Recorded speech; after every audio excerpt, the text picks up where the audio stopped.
Hey everybody, I'm the Ranting Monkey, and with me as always is Scribe. Say hi, Scribe. Hi, Scribe. And Some Dumb American, say hi. Hi. And let's just say, fuck Google. This should have started about 15, 20 minutes ago, but apparently Firefox doesn't work at all anymore. So we had to do some Chrome downloading to get everybody on board here. I didn't. Well, yeah, I was ahead of the game. It's fine though. millennials already use it. Anyhow, the topics to start with tonight are going to be about the news, specifically Donald Trump's, let's go, what are we calling it? Trump care these days? I guess, yeah. And I know this is something you had been wanting to talk about, so you want to start us off here? Yeah, so there's a new, did they pass it yet? Shit, sorry. What's that? The new healthcare Trump bill care? that they proposed, yeah. No, it No, hasn't no, passed. That'd be big news if it actually passed. Okay. Yeah, it's still in the planning stages. He gave his plan, and Congress is going through it now. They're thinking it's going to pass the House. They're getting close to the 261 they need to get it passed. Snowstorm just And then gave it's you gonna- $2. Oh, thank you, Snowstorm. Apparently they didn't know that you were here or something. Or they can't hear you. We're that weird nebulous area again. Oh, this fucking thing. You guys can hear me, right? Yeah, we can hear you. No, I can't hear Okay. you at all. Oh, fuck you. Anyway, that was so it's funny. likely going to pass the House, but it's going to have a much tougher time in the Senate. But no, it's not passed yet. Okay. I just wanted to make sure. But yeah, I know that there's a lot of people freaking out about it. Lacey Green specifically was having a heart attack on Twitter the other day because she was like, 24 million people are about to lose health insurance and get into the streets and die, which is a little silly, but and then a lot of the Republicans are upset because it doesn't change enough, I guess, is their problem. So Yeah,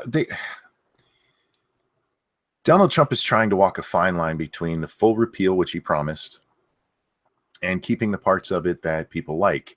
People really like the pre-existing condition thing. The reason we have the individual mandate is because of the pre-existing conditions clause. Making it where insurance companies have to cover pre-existing conditions increases their risk. So yeah, making exactly. making everybody buy insurance offsets their costs. That's the whole reason those two were done together. Trump's plan is going to get rid of the individual mandate, which Right. I actually support. I do too. Because I don't think you should be forced to buy anything. However, if they do that, premiums are going to skyrocket undeniably because people will drop out of the healthy people. The people who didn't have insurance before, the majority of them were people about your age, people in the prime of their life, not thinking much about health insurance because They just sickly. don't need it. They don't have any chronic conditions that require, like constant treatment. Like, for example, I would have to have health insurance because I have PCOS and I have to go see my endocrinologist regularly and all that kind of stuff. Yeah. Whereas most people my age don't have any issues like that. Like sometimes they cough. Yeah, right. And the most they usually have is just like catastrophic coverage. Mad Woman, I'm waiting to see if Satsu is available because he does have a link. And I try not to go over 4. We'll see what happens with that. Yeah, here's the truth about the healthcare bill. The one that was written under Obama was done for insurance companies, not for healthcare. As they talk about it now, everybody, it gives poor people healthcare. Poor people already fucking had healthcare. Yeah, exactly. I've said this so many times because, and this especially happens with Europeans and people from like Australia and the UK, and not because it's their fault, but I think everybody has this idea of American healthcare where people are just dying in the streets because they're poor, and that wasn't happening. Like, No. you can't refuse anybody care, even if they can't afford it. So, right. If somebody comes into an emergency room, regardless of whether they have money or not, and it's an emergency, they have to be treated. yeah, Period. and Bay and I have talked about this extensively. You know, the American healthcare system isn't perfect, but it's pretty damn good. Mm-hmm. And it really was. Well, there's so many things about the healthcare thing. When the debate was going on, for the most part, that they were trying to cover people who didn't want the insurance and bring them in. But they were very sneaky about it. And as soon as it was passed, it was all about poor people, which it never fucking was. It was Right. all about getting that other money in there. Should have done is either left it the fuck alone or just implemented single payer. Because what they did has made everything just suck. And I don't think Trump's plan is going to be really horrible. It's not much worse than Obamacare, but it's not going to help either. They either need a full repeal or just fucking get it over with and go single payer, which would be a spectacularly bad idea. Yeah, exactly. And I guess this is the issue that we find or this is a situation that we find ourselves in, where there are things that need to happen, like a full repeal of it, because, the things that people like keeping, their kids on the plan until they're 26, that kind of thing, which can be beneficial if your parents want to choose to let you do that. You can always redo that. Oh yeah. There's no reason why that has to go anywhere, even if we fully repeal Obamacare. And Trump even said that he wants to keep that, and he's even said that he wants to expand health savings accounts, which would be a really good thing to do. Mm-hmm. But the problem with the health savings accounts are those are attached to plans with horrendously large. I know because I'm on one. Yeah, with so are really we. large deductibles. Yeah, same. Why are you against single payer? Because I grew up as a Navy brat and had government health care. It's not good. Letting the government decide healthcare is not good. Yeah, and sorry, go ahead. It becomes all about the money. Well, the other thing, and maybe my parents just instilled in me a distrust for healthcare, or for government, sorry. But if the government can give you healthcare, the government cannot give you healthcare. Oh, yeah. Which is what we see happen in other really developed countries where people are on government healthcare, where you can have a brain tumor for 6 months and not have it removed, for like 6 months. Whereas here, even if you're poor, that probably wouldn't happen. Yeah. When I was, God, how old? I was maybe 12 at the time. I started getting really bad. I was throwing up every day is actually what was happening. And they couldn't figure out why. And finally, a doctor asked me, "Do you have headaches when this happened?" I'm like, "Yes, constantly." And they sent me to a specialist. And it took 6 months to get into a specialist because we had to go to a Navy doctor, and they don't have very many. When the government gets involved, it goes downhill. It really does. I mean, contrast that so I have a sort of similar story. If you contrast that to, I was getting monthly ear infections. And like it just every month, it was literally like every 4 weeks on the clock, I was getting ear infections, and we couldn't figure out what was happening, and I needed to go to a specialist. I was there 2 weeks later. Yeah, with this, I mean, because of where I live, the whole issue with my back, I did have a wait time of about a month. But once I finally got in, everything went really fast. Yeah, so for my endocrinologist, I had to wait a month. But like you said, after that, I've never had to, even like if I have to reschedule an appointment, they still like get me in right away. So what I've read of Trump's healthcare thing, I don't think it's great. It will hurt poor people if it passes the way it is because it removes the excuse me, the individual mandate and the people who have to stay on it, like the pre-existing conditions, their premiums will go way up. The one thing he's hoping to do, and it's not going to be able to be passed, is the being able to buy across state lines. The reason you're not allowed to do that is because each state gets to set its own insurance rules, and they are vastly different. Oh, it's such a fucking pain in the ass, though. It is. And if they could, I mean,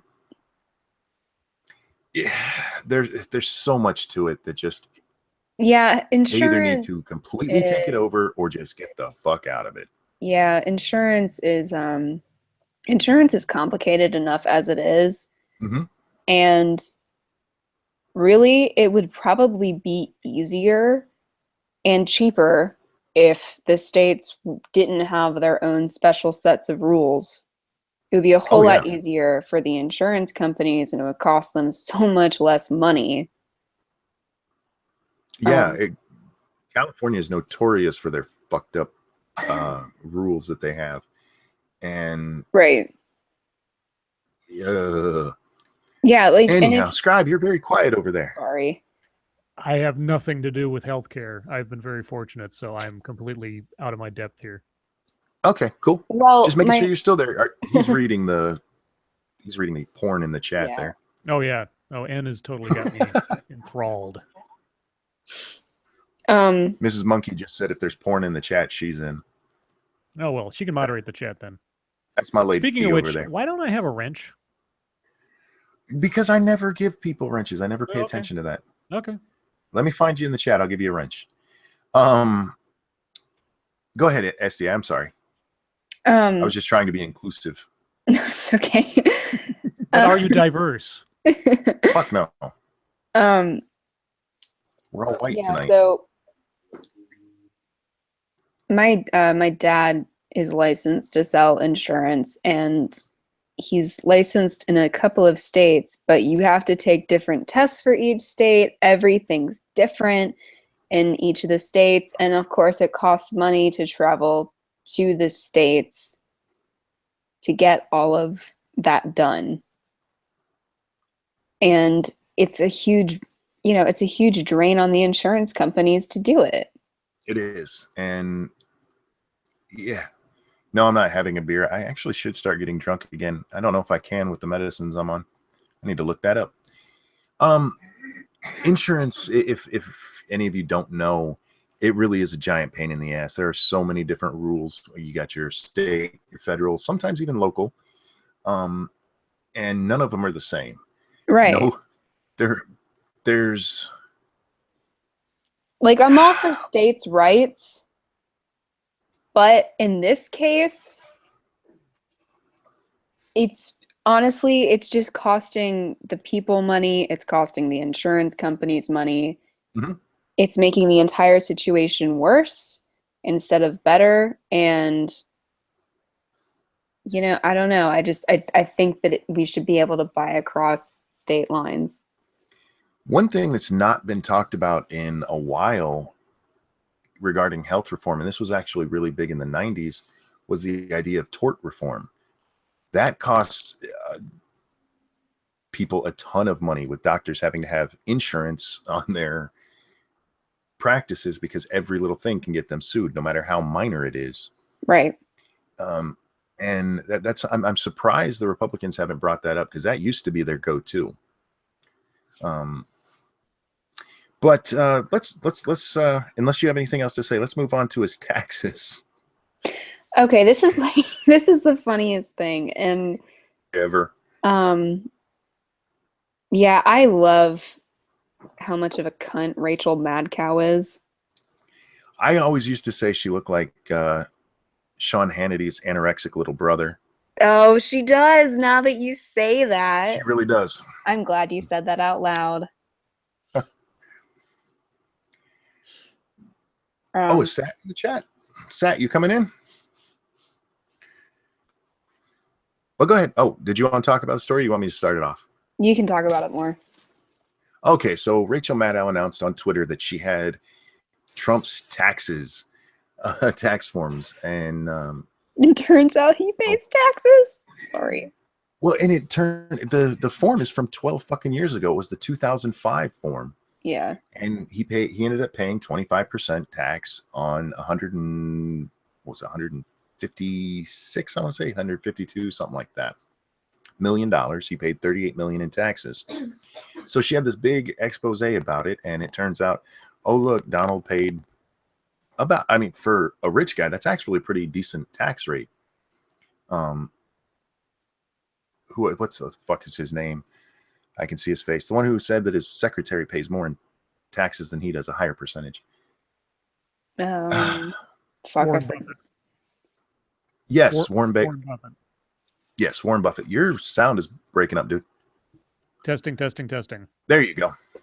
Okay. But most rich people don't pay that much in taxes because they take advantage of a system that is so fucking screwed up that there are different ways to end up not paying taxes. Oh, yeah. I mean, like, one of the biggest ways that rich people get out of paying taxes is write-offs, because if you can write stuff off, and trust me, you can save so much money just by saying, like, whoops, look how much money I lost. That's what they were talking about with Trump not paying taxes, is that he has these large losses that he didn't, because like on the 2005 one, I believe he had an offset loss that he pushed to the future. But that's the assumption that was going on with the recent tax, in saying that he wasn't paying taxes, is that he had several hundred million in losses that negated it. They reported originally, I want to say they said 15 years, and I believe it was Bernie Sanders who said it. Yeah. That Trump hadn't paid it in 15 years, and the 2005 said, hey, yes, he did. He may still not have on the more recent ones. But yeah, this just made her look like a fucking idiot. Right. And the other thing, I guess, is that because people are mad at him for taking advantage of the system and that kind of thing, and I'm just not going to be mad at somebody for saving as much of their hard-earned money as they possibly can. I can't be mad at that. If the tools are there for you to do it, then by all means do it, because he's not doing anything illegal. There's just loopholes in the system. I mean, my super simplistic solution to that is fix the loopholes and just lower the taxes. If we really need a much more simplified tax system. It should not be as complicated as it is. Right, because there are just way too many loopholes. Yeah, and maybe if we cut down on all the fucking bureaucracy, we wouldn't even need as much tax dollars as we need. Oh yeah. What a fucking concept. Simplify the tax code and you can get rid of half the IRS. Yeah, exactly. Like I said, Mara and I were like having a long conversation about all this, and I mean, there's just so much that you could do and just cut down. Like if you could just streamline everything. That's one of the things Obama promised, because I remember him talking in one of his debates in the first term. And he said he was going to simplify the tax code so that you didn't really even need tax preparers. And I remember making the argument at the time. I mean, that's a great thing. But he was talking about, also he was going to create jobs. And if you simplified the tax code, you would put most tax preparers out of business. I'm like, you're going to cost people jobs with that. I still think it's a great idea. But that's why I specifically remember that remark. He was going to do exactly what we're talking about right now. Just simplify the whole thing, cut out the loopholes, and then he got into office, and that just got silent real fucking fast. Yeah. Somebody it's amazing how many of them say that. Investment earnings hard-earned money. Yeah, you know what? Look, if you're earning your own money, then yeah, it's all hard-earned money. Sorry. I don't have a problem with like things like capital gains or investment taxes being, I don't want to say higher, but it's not exactly the same as earned income because you're not on the job, but yeah, I know, but you also have to have your money working for it. I mean, you're the one who put the money in there. Yeah, you also worked for the money that you put in there as well, for the most part. That's one of the reasons I fucking hate when they talk about tax cuts for the rich. Oh, you're giving the rich money. No. It's their money. We're telling them they could keep Well, more. the other argument that I absolutely can't stand is like, well, what if like their parents and it's inheritance money? Like, are you telling me that if my parents buy me something, then you should get Well, half of it because they decided to give it to me? Fuck you. No. my problem with the inheritance tax is that money is already taxed. It was taxed when your parents got it. I Yeah, don't that really too. mind. I'm just what I I don't was really actually mind the rules for it, as long as, because like right now, I believe it's set at anything. Last I checked, it was anything over 700 or maybe no over $2 million. The first 2 million was yours tax free, and then everything above that was a tax. I want to say 50%. It's been a while since I looked, and that seems a bit extreme to me that it's taxed at that rate. But I I just have a fundamental problem with taxing money twice. Yeah, I do too. And the other reason why I brought that up is because you hear a lot of more left-wing millennials usually who Mhm. didn't get big inheritances from their parents, complaining about the fact that some people inherit money, which is true, but that doesn't mean that somebody down the line didn't work really hard to earn that money. Yeah, if I was like super rich, I would probably be one of those people who donated like half to charity and let my kids have the other half. I wouldn't be that dad who goes, "Fuck you, none of you get it." Um, I think those people are funny, but I would still, provide for my children. And eh, I understand the thinking behind it because no, you personally didn't work for it, but somebody did, and it's already been taxed. So go fuck yourself. It's not your money, people. Yeah, The that's money the that people thing. make is not yours. It belongs to them, and anything you take from them is taking from what they did. And if you only had $5 and somebody said, "Hey, you have to give me 250," you'd be pissed off about it. Yeah, exactly. And So I don't understand why people, this just pisses me off. I don't get why people think, well, if we tax the rich like crazy, they won't notice because they have so much money. It's like, no, they will notice because they have so much money that they were able to spend on various things, and now they have no money.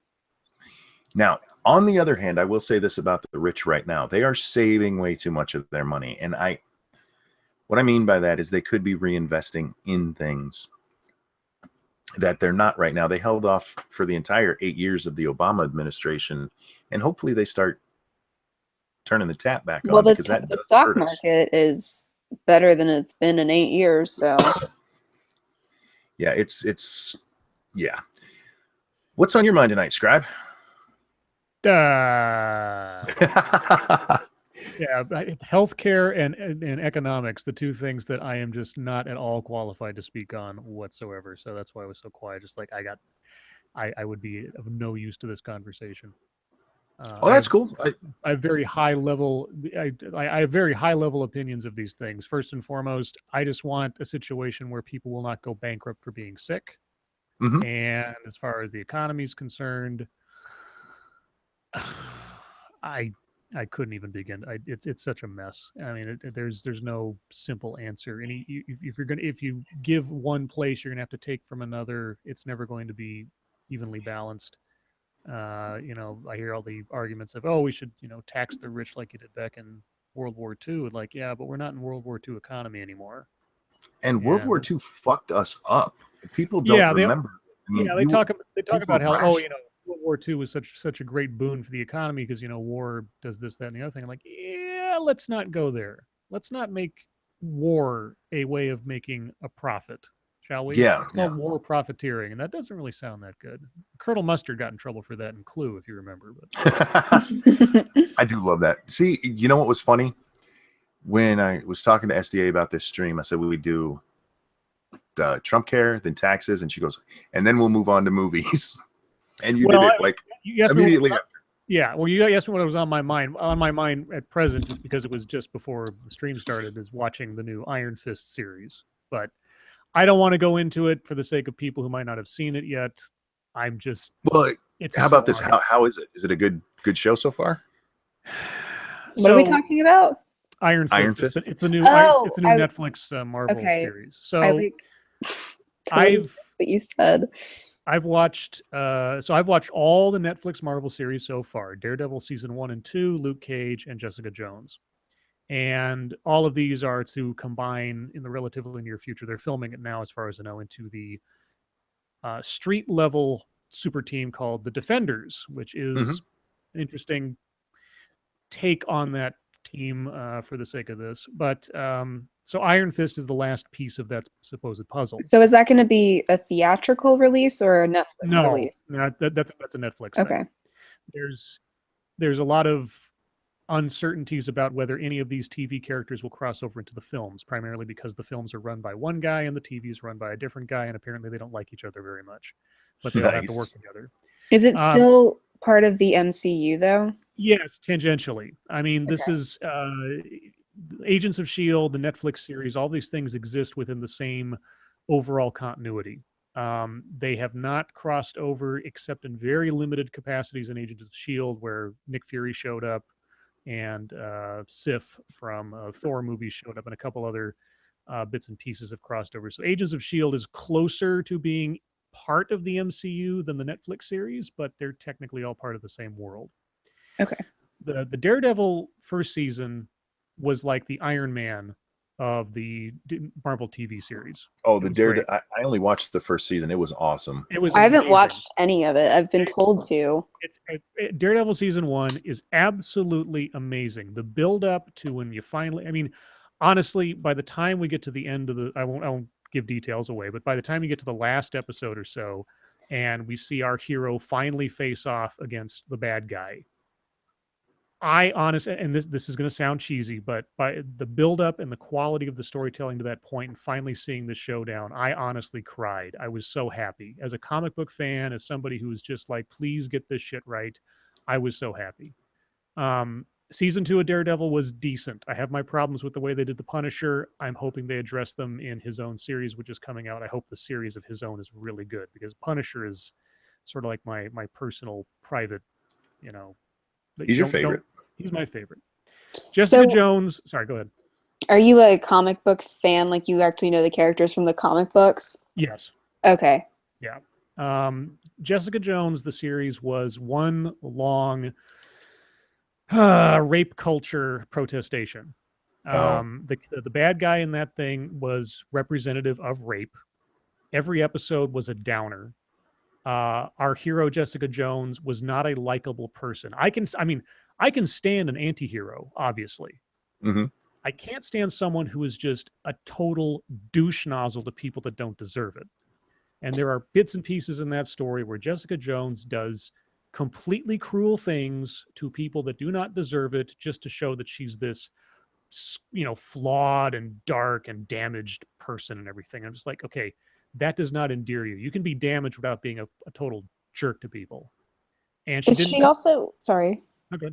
Is she also, this is like one of my personal pet peeves, is when you have main characters that for the entirety of like the movie, the novel, the TV show, whatever, are just like pissed to be there. Yeah, and that was the thing. So Jessica Jones was the first show after Daredevil, and Daredevil set the standard. They had such a well put together layer of multiple little stories and B plots and things, while still retaining the main thread and the main hero. In Jessica Jones, every episode was Jessica Jones is being tormented by the memories of, or specifically indirectly, the guy that effectively raped her. And that's every episode. Every episode is a downer moment of her dealing with having been taken advantage of or dealing with that. And there's no winning. There's plot holes beyond compare. The only high point of the Jessica Jones series, in my opinion, was Luke Cage, because as few times as we actually see him, he's the most developed and likable character in the entire thing. It just Did the same guy play him in that plays? Yes. This was the setup. I never watched Jessica Jones, so yeah. See, now I want to watch it so that I can rant with Scribe, because I love ranting. See, here's the thing. So the thing about I have a rant for later. Yeah, I love ranting about bad storytelling. It makes me happy. Well, the thing, what I will give Jessica Jones is that David Tennant as the bad guy chews up the screen. If it weren't for David Tennant, that character would be nothing, because even with David Tennant, it's a completely two-dimensional character, but he's fun to watch. Outside of that, though, that's not a redeeming factor for him being the only focus of every episode. And I won't go into it, there is a plot twist, I guess, near the end, like at the 11th hour of the series, that makes no sense. If anybody watched the reboot of Battlestar Galactica, when they get, throughout the entire first season or so, they say the Cylons and they have a plan, and then they get to New Caprica and you find out they don't have a plan. Yeah, that's kind of what happens in Jessica Jones, and it drove me nuts. Jessica Jones as a series was the worst so far as I knew it. Luke Cage was decent. I liked Luke Cage all right. It was a little preachy. Yeah, Luke Cage on is some of the, okay. Yeah, it was a little preachy on some of the social issue stuff here and there, but overall, except for the fact that they got rid of the best bad guy for a lesser bad guy at the end, it was decent. And I like Luke Cage. I like that character. Now we come to Iron Fist. Iron Fist, the first episode was 48 minutes long. I, a hack writer, could have shortened that entire episode down to 20 minutes. They had so much filler. They put so many ridiculous. They made their hero look retarded, and I use that word specifically. Retarded. The guy shows up after 15 years of being thought dead, and he does the stupidest things in the world to try to reintroduce himself to the society he left behind. I mean, after you guys have seen at least the first episode, I will go chapter and verse how I would have tightened that entire story up and how stupid it was. God, it pissed me off. And this is of Jessica Jones, or no? This is Iron Fist. Okay, and Iron Fist is the newest one. Yeah, This is the newest one. Okay. And so it's it's a martial arts thing. It does tie in to things established in the other series to this point. There were elements in Daredevil that tie into this, and I'm looking forward to maybe seeing something of that come about. But and the thing is, I'm not an Iron Fist like super fan, so I came into this relatively even keeled because I don't have an opinion one way or the other. I know of the character, I know the basics of his backstory, but I'm not so invested that I was going to be pissed off if they got something wrong. I wouldn't know the difference. Right. And so far, I don't know if they've gotten anything wrong or not, but all I know is that the writing sucks, the characterizations are ridiculous, and the plot holes are larger than the fucking Grand Canyon. And it's really, it's gotten to the point where I feel like my intelligence is being insulted, especially once you set the bar with Daredevil season 1. Holy cats. I understand that there is a high bar to jump, but shit. Anyway, I could go on. Now I have to go watch it so I can be upset. There are two things I really love about streaming with you, Scribe. One is when you laugh really big, and the other is when you rant. It is funny as shit. I enjoy it so much. I am never nearly as consistently coherent as when I'm ticked off at something that I want to be better. Usually I'm stumbling over my words or something, but when I get on a tear, holy cats, man. Ed said that the acting isn't very good either. Okay, well, so also another thing. Yeah. Mm-hmm. Has anybody noticed that Ed sounds exactly like Peter Griffin had sex with JonTron and had a baby? I haven't. I haven't listened enough to JonTron. Yeah. You should, because that's what he sounds like. If you say so, I'll take your word for it. Okay, I'm going to switch gears a little bit and talk about something that pissed me off. Oh, fine. They are changing my favorite game ever. I love Monopoly. What, sorry? Oh, Monopoly. Monopoly. Oh. A few years ago, they introduced the Monopoly with the automatic bank so that people couldn't cheat anymore. Cheating in Monopoly is one of the fundamental. That's business itself. You have to be able to cheat. I mean, how did we get Donald Trump without cheating at Monopoly? Exactly. But now they've changed 3 of the tokens. Yeah, I saw that. They're getting rid of the thimble, the boot, and the wheelbarrow. And they're replacing it. Oh, yeah. They're replacing it with a fucking rubber ducky, a T-Rex, and a penguin. This was on a voting thing, wasn't it? They're replacing it with a penguin, really? Oh, yes, dear Christ. Oh my God, that's the most important thing I've ever heard. I have to go buy Monopoly. Why didn't they just add them to the existing set? Oh, because they only wanted to have the same number of tokens. A fucking T-Rex in Monopoly, that offends me. Maybe not a T-Rex, but a penguin? Okay, you can't be happy about this. But it's a penguin! My son loves penguins. He actually has gone for Halloween like 3 years in a row now in his penguin outfit. I like penguins. But do you remember me telling you before the stream that I wasn't happy that I had to download Chrome because I don't like change? But it's a penguin! This is Monopoly. You don't fuck with that. Okay, so okay, shush a second. Shush. Okay. Go gurgle some WD-40 and give me a second. Nice. Now, the thing about the Monopoly tokens, for me, please. the thing about the Monopoly tokens was they were to represent the classes of the time.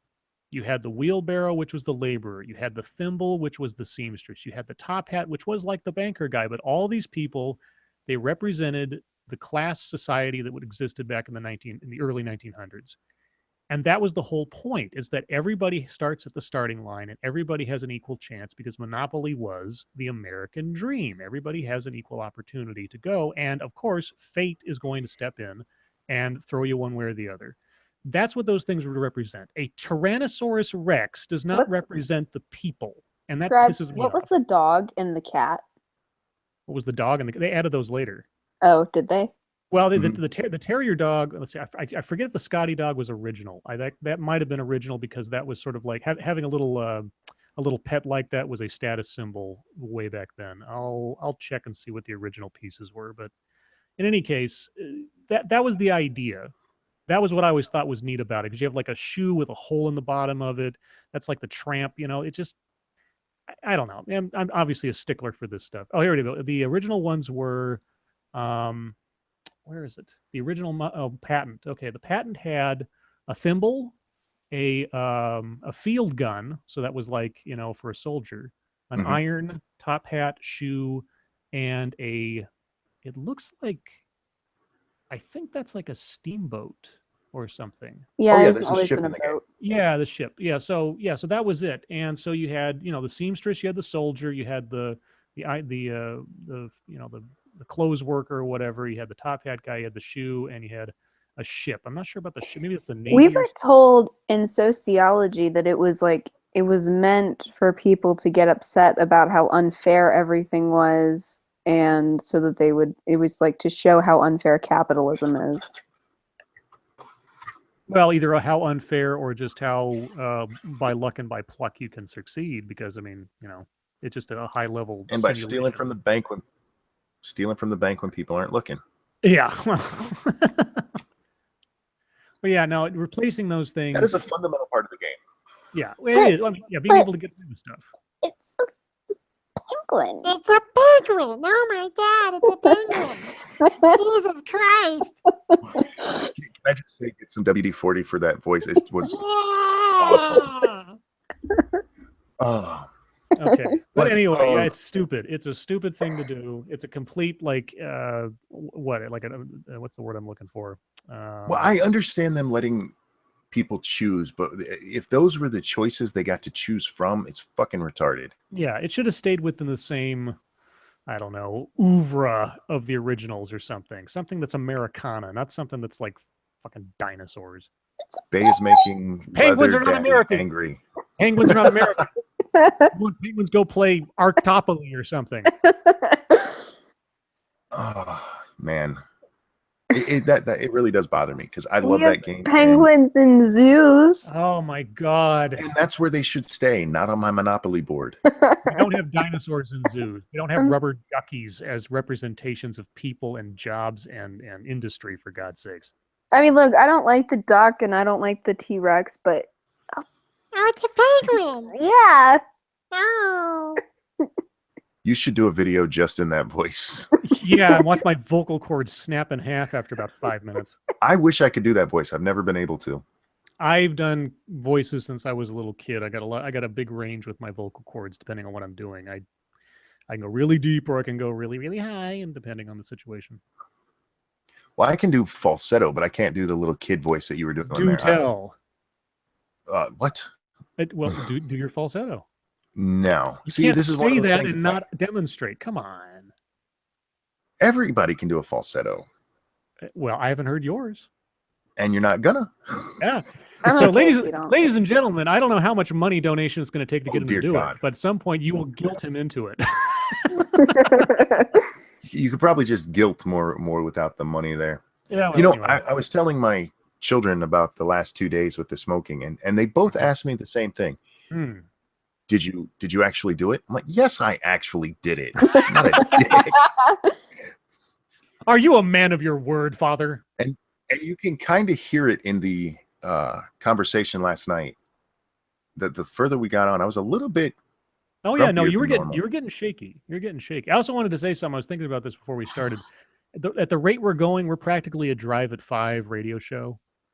Yes, Like yes, we are. every day around the same time we're doing this. I mean, somebody messaged me on Twitter today saying, "Hey, are you and Monkey doing your show tonight? I got to work and I'm kind of bored." And I'm like, "Oh, is the Monkey Scribe show going to happen?" Like, maybe. I don't know. Hey. Do we plan these things? What? You're Well, a you haven't been here tertiary for as member of many this as we team. have. Yeah, You got to commit. You got to you're the commit. mascot. You're the pretty girl mascot. And in fair, oh God. Ouch. I mean, when I'm not here, people ask for me, so Last night, that was entirely my fault. I didn't put it in a group chat because I was just chatting with Scribe and threw it and in I'm there. upset. Oh God. I feel bad. You Go should. hug your penguin. I don't have one. Children. You don't have any penguin stuffed animals? Actually, no. Yeah. Oh wow. Wait. Wait, You're wait, squeaking. wait. You're gonna break glass 3 miles from your house doing the voice you're doing for penguins, and you don't have a Yes, stuffed I do. penguin. I have a penguin. Jesus I'm kidding. Christ. I have a penguin. I do. And he has a little snow hat. Oh dear Lord. Oh, good. I have a penguin. Oh boy. Oh. Yay. Anything happening in chat? I can't see it at the moment. Let's see. Bay, there's fairy penguins in Sydney. Uh-oh, she's trying to bait you with penguins to come down to Sydney. Oh, Why wouldn't I want to go to Sydney?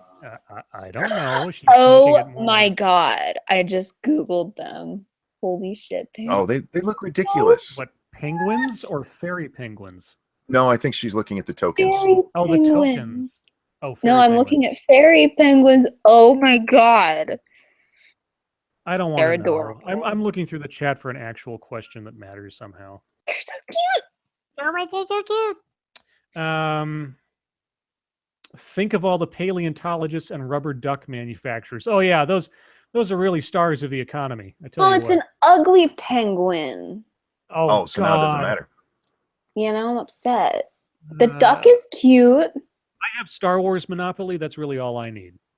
I have Oh, Star right. Wars. I have the NFL. I have the Simpsons. I have. Okay, so you guys are okay with like fucked up versions of Monopoly, but No, if you because change they are everything, don't change are- the core game. right. okay. All right, no, that's fair. That's fair. It was a Star Wars Monopoly, and the I'm done pieces are judging. Luke Skywalker and Darth Vader. They're appropriate to the setting. And we're I coming see. back to Yeah, movies here. If they put a T-Rex in my Star Wars one, I'd be just as mad. Yeah, I mean, if they do those, they've done those like custom like city monopolies, like Chicago yeah. Monopoly. And if they have pieces that are inherent to Chicago somehow, then that's fine. But for Monopoly in general, there's a pattern, there's a style, and a T-Rex is not part of that. I do have a question that's Okay. that's like it's movie related. We'll just say it's storytelling related. Mm. Because this could be applied to anything.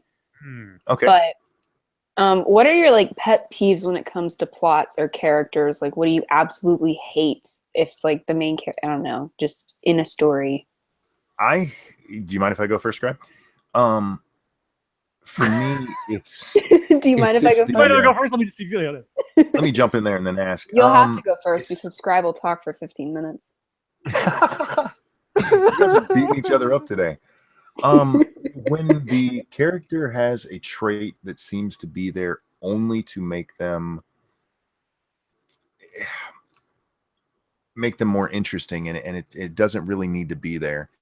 This happens a lot in James Patterson's books. All of his characters have flaws that go beyond what they need to.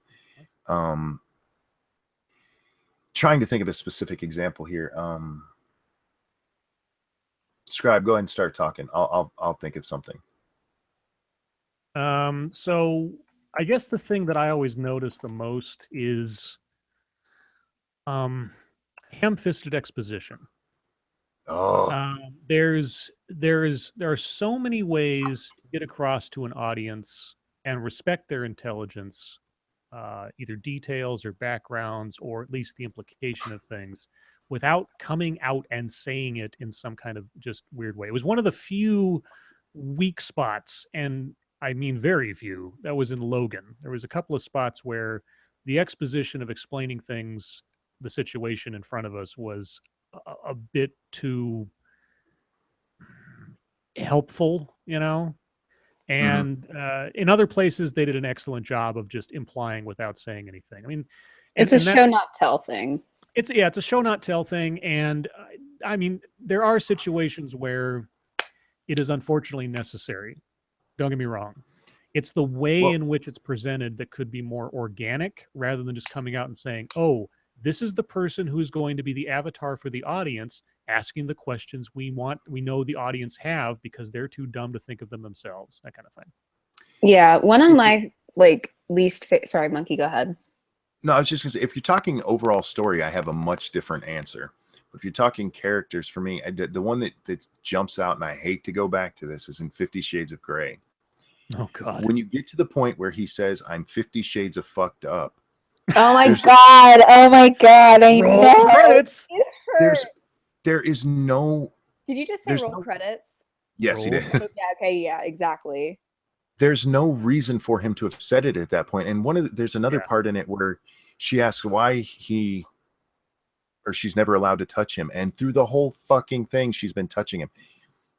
When you can't have a character that just suddenly has this deep Like history that makes no sense to the rest of the plot. Like he's basically Now- schizophrenic for no reason. Yes. Now, if you're talking about overall story structure, it's exactly what Scribe said. You need to have some faith in the intelligence of your audience. You don't need to describe everything. Give them a little bit of credit to be able to figure shit out. So audiences are smarter than they get credit for often. This kind of goes into storytelling elements and character elements, but like I said, one of my pet peeves is just an MC that really hates that they exist. And Yeah. it's so one of the biggest, and it's okay if at first they're like, I don't know about the situation, but at some point for me to have fun, you have to have fun. And I have to want you. Jones. You're gonna hate Jessica Jones. And I have to want you to be like in the, I don't know, just like, oh, Snowstorm donated $2. Oh, thank you, Snowstorm. We're late. This is an issue that I'm just gonna go with the Vampire Diaries because this is something that drove me nuts. With Elena is that she doesn't want to be a vampire, and she becomes a vampire, and she's like good at it and stuff, and you're like, all right, great, she's gonna accept it, and move the fuck on. And then 2 seasons later, she's like, I don't want to be. It's like, can you please want to be in your own story at some point? That's my problem with the 3 Spider-Man movies that they made. Is if you read the actual comics, Peter wasn't always happy to be Spider-Man, but he did eventually accept it. Right. And throughout all of the movies, he's just I don't want to be this. There's one part in the beginning of 2 where he's happy about it, and then it just goes to shit, and he hates everything again. Yeah. That's and now on the flip side of that, when you have a character like the Punisher, okay, here's a character who, by all rights, is a mass murderer. Okay, very methodical. He has a code of honor, though, and he doesn't. Now, see, this is the thing. He doesn't take pleasure in what he does, which is the redeeming quality for what he's doing. He feels it is a necessary evil. He is a necessary evil, but he's not like a cackling madman while doing it. It's almost like he's upset he has to be in this position, but he's the only one that can do it. Sort of the lone knight kind of thing. Now that, on the flip side of not having any fun, can also make a character interesting to watch and redeemable and fun to see what he does, because he's not doing it because he's nuts specifically. And he's not doing it because he's just a bad person, because he has a code of honor. He won't hurt innocent people, that kind of thing. This is why Jessica Jones will drive you nuts, SDA. Just Yeah, well, now I have to watch the first watch the first 3 episodes of that and come back to me and tell me if I'm not. Yeah, no, I will, completely- because yeah. like now I want to watch Daredevil. Oh, Daredevil's but- great. Daredevil's But now, amazing. but when you ranted about Jessica Jones, I was like, I really want to watch that. Yeah, you don't need to have watched Daredevil to watch Jessica Jones. Jessica Jones's plot line, except for it's like 1 or 2 tangential characters from Daredevil, it's not necessary to have seen it. So if you want to watch one or the other first, it doesn't matter. But Daredevil is amazing. Talking about characters who like $2 themselves, from Ralph Scott. Thank you, Ralph. I think that's why Iron Man worked out so well, is that he is the only superhero in the Marvel universe up to that point who just embraced who he was and really loved it. Yeah. And it played so well to the audience. Yeah, it does, because like I said, if depending on the story, it makes sense what you do with it. But if it's a story where we're supposed to be having fun, like I said, the Vampire Diaries always drove me nuts, because they're always like fighting stuff, and it's always like, looks like so much fun, and she's just always very upset that she's there. And it's like, seriously? Yeah. I mean, I can't have fun if you're not having fun. Right. That's why the Marvel movies are so much better, because first and foremost, except for a couple of characters, unlike the DC universe as they've set it up in the movies, the Marvel universe guys don't worry about secret identities. They just don't. They're public figures, and they don't have that baggage. They don't have that hamstring. Now, obviously, in the comic books, it's a little bit different. Most of those guys, I mean, Iron Man was a secret identity for a very long time. It wasn't until way later on into the I think it was like the late 90s or something, where they just decided to say, oh well, Tony Stark is Iron Man. But once they do away with the whole secret identity necessity, they free up the character so much to just have fun with it, at least for the audience. When you have to like keep like I have to portray myself as millionaire Bruce Wayne, and then I'm Batman, and then I'm Clark Kent, no, I'm Superman, and it's like, oh god. So that's one thing Marvel has gotten sort of right. I'm interested to see how they're going to handle that with Spider-Man, who does keep his identity secret the entire time. Even in Civil War, he was a lot of fun to watch. Yeah, no, exactly. He was really fun to watch. I was glad the way they did it. So I'm hoping that it'll carry over into the movie. Because like one of my favorite things that he does is he's just like, "Whoa, you have a metal arm? That's so." He's just like holding back the Winter Soldier with that like one hand, like, "Whoa, that's so cool." Yeah, because I also feel like it's more relatable. Because if we had just like, if somebody came out to you and was like, I can teach you how to like use your powers, and like we would all be like, oh my god, really? And well, I probably wouldn't do it in that voice, but yeah. Yeah. And well, that would happen if SDA met the Penguin. Yeah, exactly. Yes. And and the character would just be, but if the character's like, oh, that's cool, I guess. Now, if you're talking about writing rather than like TV or movie, the other thing, just exposition for the sake of exposition. The flowery, floaty lang, I don't need that shit. I actually like to read plays because there is like no exposition in it. It's just the story as told by the characters talking to each other. Yeah, when I write, I hate descriptions, and I always try to find a way to.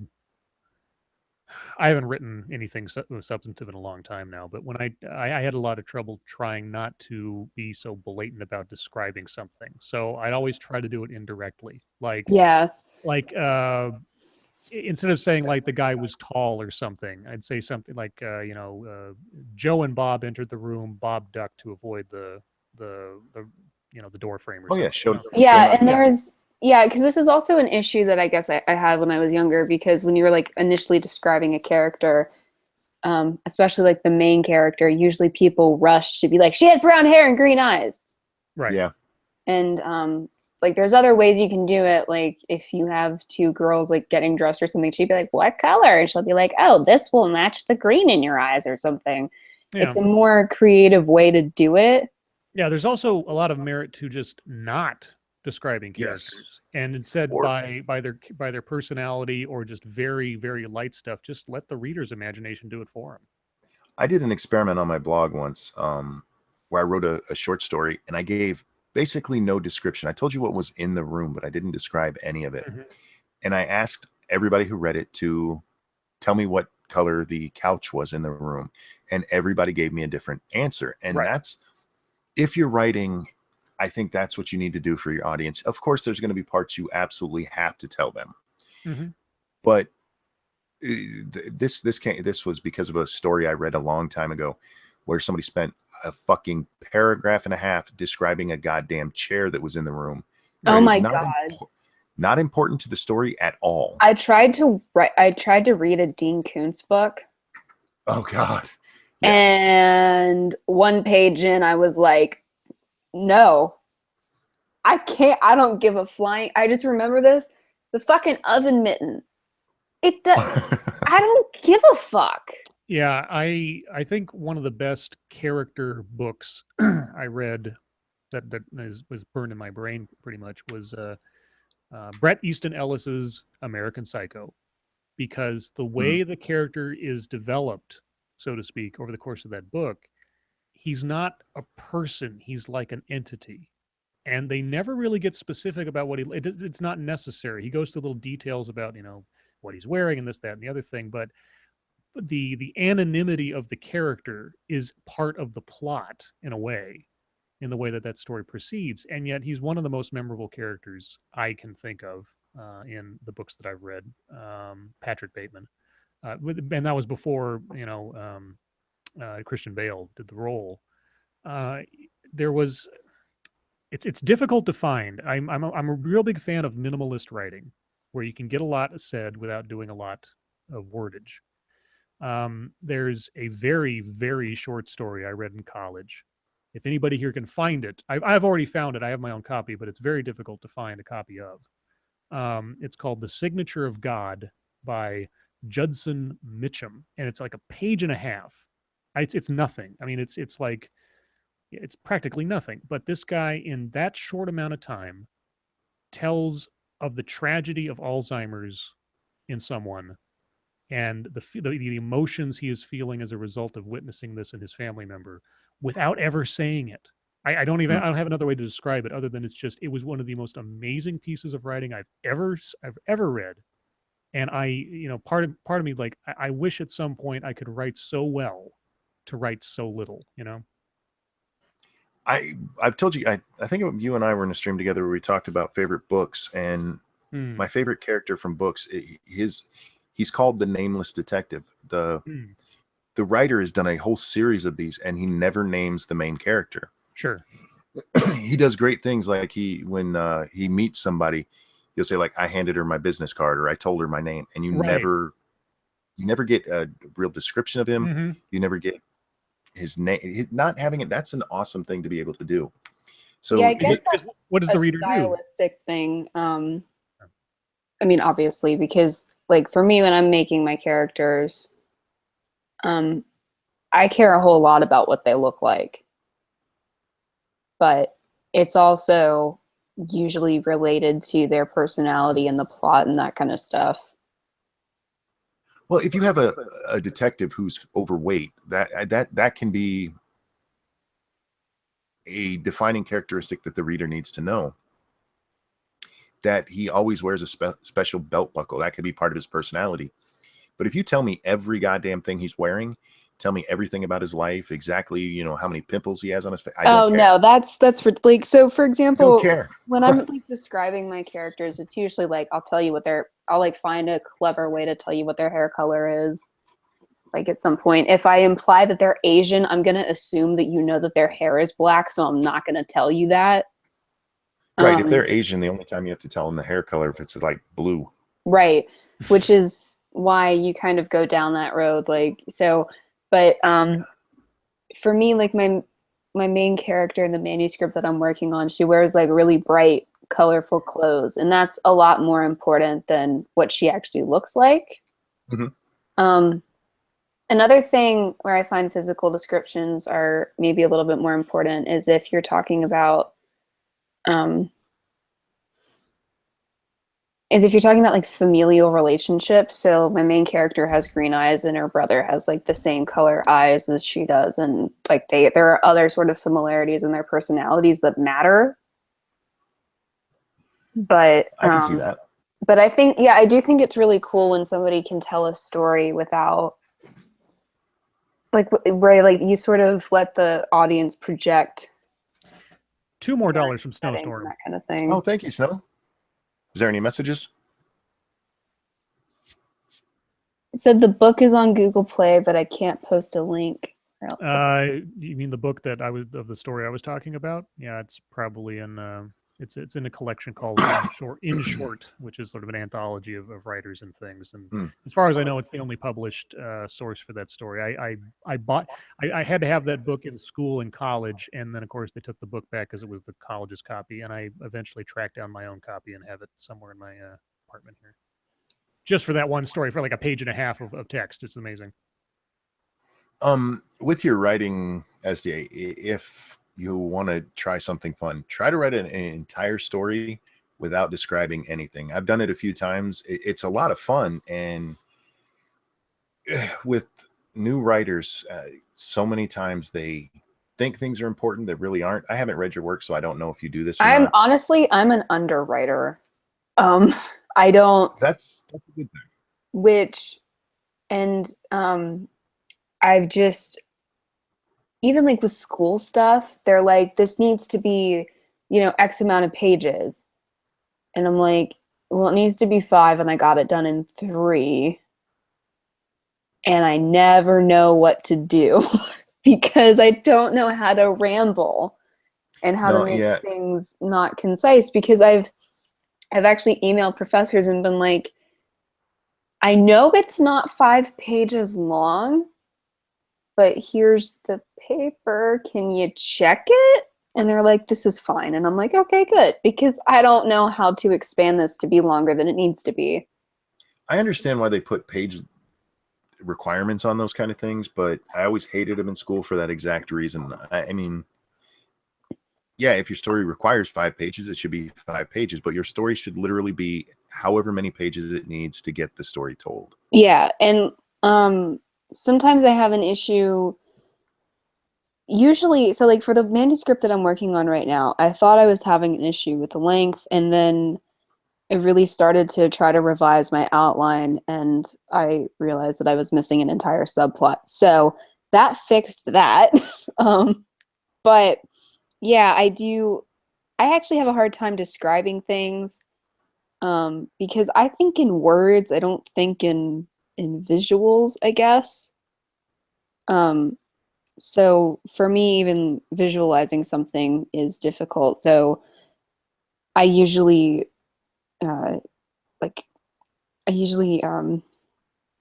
like for apartments and stuff, I'll just like pick a floor plan that I like and like save it in a Word document so that I know like how many bathrooms there are, how many bedrooms, so that I don't end up with continuity errors. Mm-hmm. But other than that, when it comes to describing stuff, I usually just like, I don't do it because I don't like reading it and I don't like writing it. Well, if you that's give me a long description, I will skip it. One of the things that I took from writing going into my YouTube is if it's not going to be interesting to me, I don't see how it'll be interesting to other people. So always write what's interesting to you. Yeah. Yeah. See, this is going to get me off on a rant. Go for it. I used to write a lot. You are the ranting I used to write a lot, and But if I had more discipline, I would have wrote a novel by now. I love writing short stories because that's more my form, because I can get it out of my head and get it out. I could teach you something. But when I first, I don't want my ass beat. Thanks. Oh. But when I first started writing, I did what a lot of people do and went and looked for, how you're supposed to write. And there are so many fucking rules that people will tell you that make no goddamn sense. One of them is actually show, don't tell. In most instances, yes, you should show, not tell. But there are times when it's perfectly okay to just tell. Say, he went to the bathroom. You don't necessarily need to, he went to the bathroom on the second floor on the left, right past the laundry chute. Unless that's important to the story, it doesn't need to be said. Yeah. And it confuses so many people when they start out writing. I can show you. I'll have to send it to you in a private message. But there's this blog I used to love because this guy was the most horrible writer I've ever read, and he doesn't understand why he's not a world famous writer, and he thinks it's because book publishers only want to publish the Kardashians. And then if you read his work, he's one of those people who will literally tell you what happened, and then he will go through the scene and tell you what happened again. And then to make it worse, he will recap it literally in that order through the whole goddamn manuscript. And I've tried talking to him, explaining, dude, you need to, won't listen, because he read that, you're supposed to show and not tell. And so that's what he does, even though in doing so, he tells the same goddamn story 3 times. And That's just ridiculous. How do you even do that? It's because he's a bad writer with a.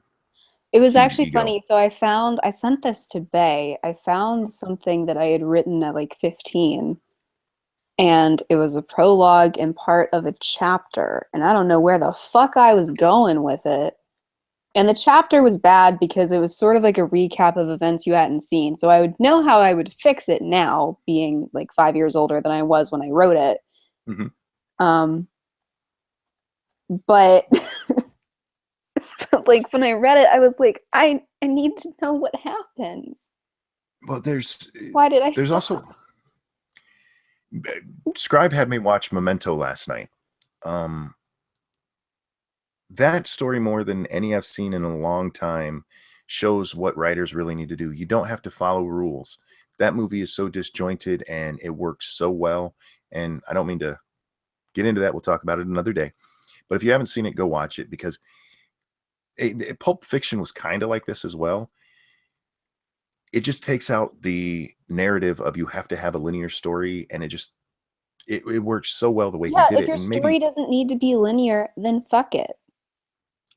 Exactly. But it's amazing how many people don't get that. Yeah, and I've heard some people say, like, you should never write in first person because it's so restrictive. I'm like, well, what if the story I'm telling, I need to have the audience only know what my MC knows? Yeah.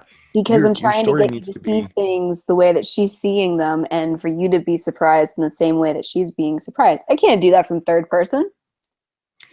The problem with first person, I don't think it's very restrictive. It's just really hard to stay in it. As long as you can stay in it, do it. Fuck it. Yeah, like I said, if it works for the story, then do it. Well, the problem is that people look for rules, and if you're being creative, rules are for suckers. Yeah. And that's the only exception I'll make to that is make sure you know the difference between your, and your. Because that really pisses me off. The only rule. There are some grammar rules you can throw out too. Any thoughts? Yeah. I spent 4 years in an English major, and I've heard every style argument and every, advice on the whole thing. And so you guys are just sending me into a malaise. For me, yeah. Go ahead. I was gonna say, do your thing. Don't try to be anybody else. Yeah, I mean, I've taken inspiration from things. I mean, I found a lot of value in just for myself or something, emulating writers that I like. I spent a lot of time trying to emulate H.P. Lovecraft and just the style and the cadence and the verbiage, just to see if I could do it and see if I could make something that sounded like that. And I came up with some decent stuff, I thought.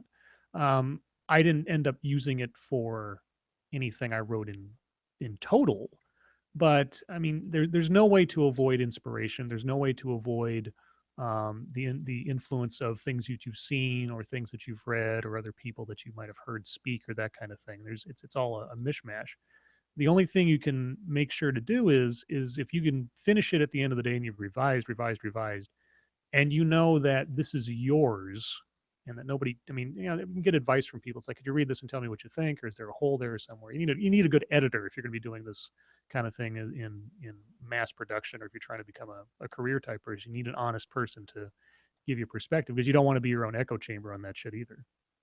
But Oh, absolutely. but yeah, yeah, just it's like with anything else. You do something and you do it again and you do it again and you try to improve and you go back and you reread your own stuff and see all the mistakes you made that you realize you made now that you didn't realize you made then. And that's just, you know, and I don't know the secret.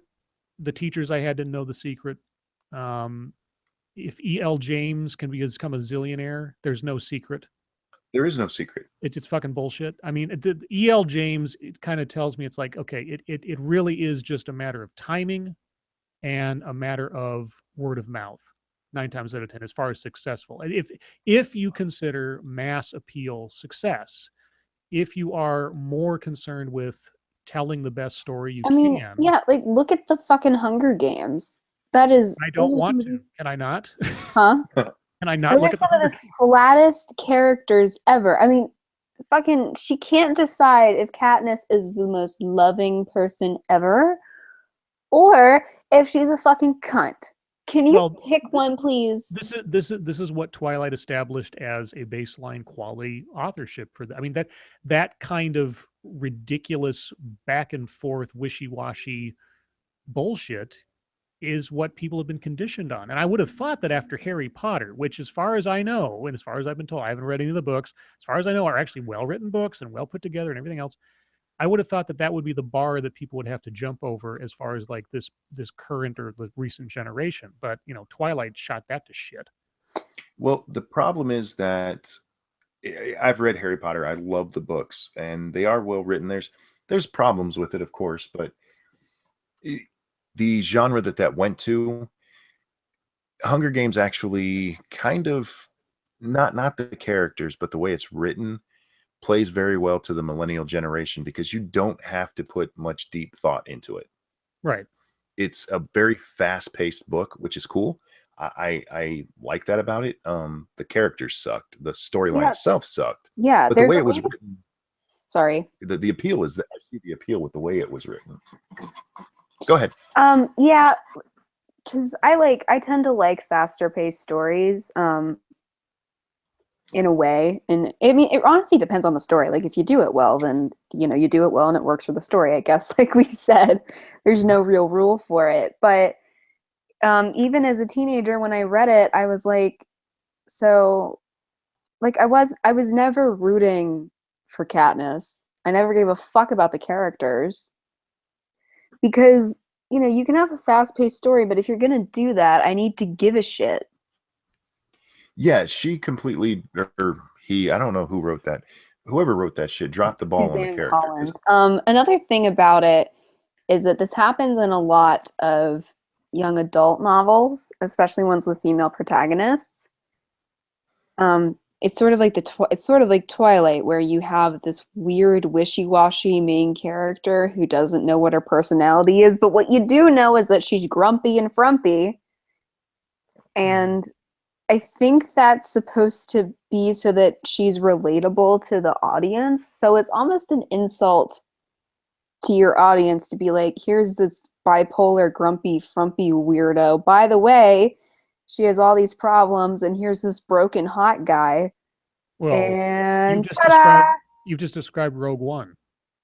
I'm not even kidding. I mean, we're talking about paper-thin characters, a female protagonist who is just moody and dark and grumpy the whole time, and she's mixed in with a whole bunch of other broken characters and men and everything who have their little like signature quirks that is all that they're made out of, and then everything goes to shit and it's all really fast-paced, and you come out of it like, I don't care about any of those people. Yeah, that's essentially a lot of, now that, don't get me wrong, there are a lot of young adult novels that are great. Sure. But a lot of them are like that. And I think it's because the authors think that that's what their audience is like.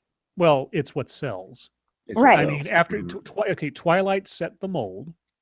Twilight is what people have been emulating ever since in some way, shape, or form. Right. I mean, like Percy Jackson tried to become Harry Potter too, right? and it did well as far as I can tell. It was relatively popular, and then Twilight came out, and then everybody's trying to match that success, and so they look at that and go, "Oh, this is what is popular.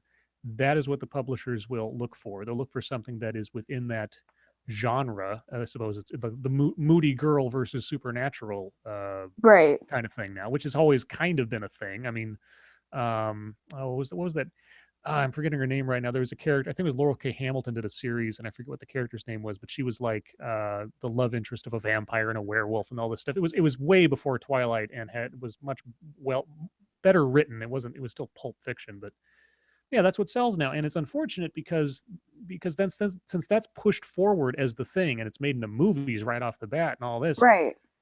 it gives it an air of legitimacy, Yeah. an air of quality or something that it shouldn't be provided, at least Yeah, in my opinion. In my opinion, I I understand. agree people like what because they I'm a like. snob, but I also think that it's a lot easier to make into a movie because you don't have any depth anyway. So Oh, if sure. you take it out, you don't lose anything. Oh, sure. Yeah, if you have a popular book series or one that you say is popular and that's what you provide and let people buy, and then you make a movie of it immediately, and yeah, you don't have to. It's like, hey, actor X, here's the script. You don't actually have to emote. By not emoting, you're actually being true to the book. Oh, okay. Right. And there you go. Yeah, and like I Yeah. said, because everything's so paper thin, it doesn't matter. And another thing that I guess I don't like is, if you have a broken character, fine, but I don't think all your characters should be broken from the get-go. And if you're gonna have a broken character, maybe break them in your story.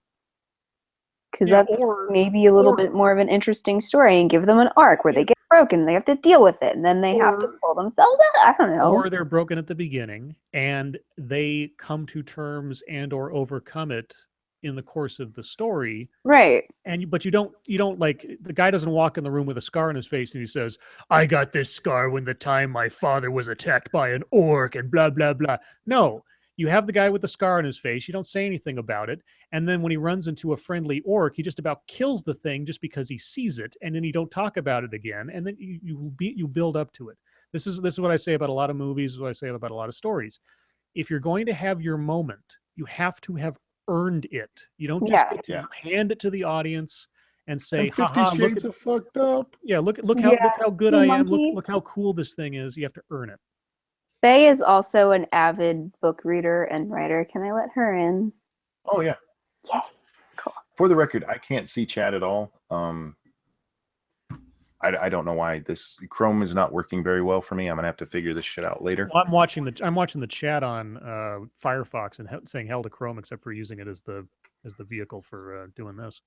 Wonder if it'll Yeah, let me do it that I way. agree because, like you want it to be satisfying for the audience as well when they find out why, or, like you just want to do a good job. Well, and if you beat good somebody on writers the do. what? Good writers want that. Yeah, maybe this is a personal thing, but another thing that I really like to do is just really satisfying character deaths when it's like the villain and you've worked so hard to get to this point and this guy is like fucking evil as it gets. And then like you kill him in a satisfying way that makes the audience just go, good. No, the really cool villains are the ones where they're evil, evil, evil, and then you find out why they're evil and what they're doing. Like, I forget what it was. It was a TV show. It wasn't even a very good TV show that I recall, but they had built up this guy to be like basically just Satan, essentially, just the evilest guy. And then they get near to the end of that arc or whatever, and then you find out he's doing it all to save his sick son. Of course he is. Okay, and I know it is a bit cliche. It's true, but the way they did it, they earned that reveal. Yeah, That's what I it mean. would They have to earned be it. because for me, that kind of a redemption arc would just be like, Oh, he wasn't redeemed. No, he wasn't No? redeemed. Good. No. It explained his motivation. It did not excuse his actions. That's the Okay. thing. And they earned that moment. And so that, see, I don't mind cliche as long as it's earned. I did this exercise one time. I was in a writing group one time. We had to give each other assignments and stuff. I gave this assignment one time. I said, write the most cliched, hackneyed piece of shit you can come up with.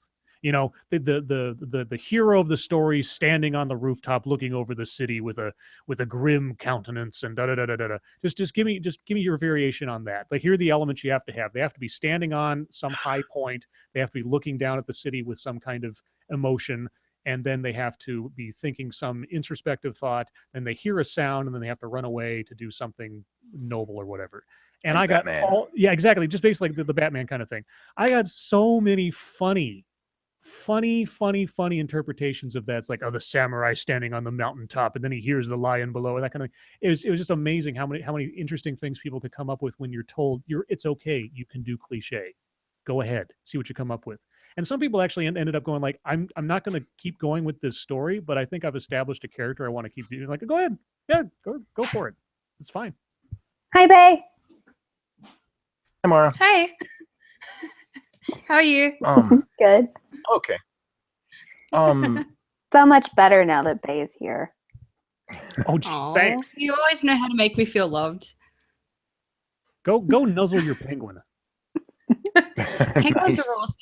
It's not a penguin. It's a penguin. Fuck penguins. I'll say I fuck love them. I'm penguins. obsessed. I went to a penguin rescue organization when I went to New Zealand one time. It was awesome. So, Bay, Yep. pet peeves with characters or storytelling. Oh God. The list is too long.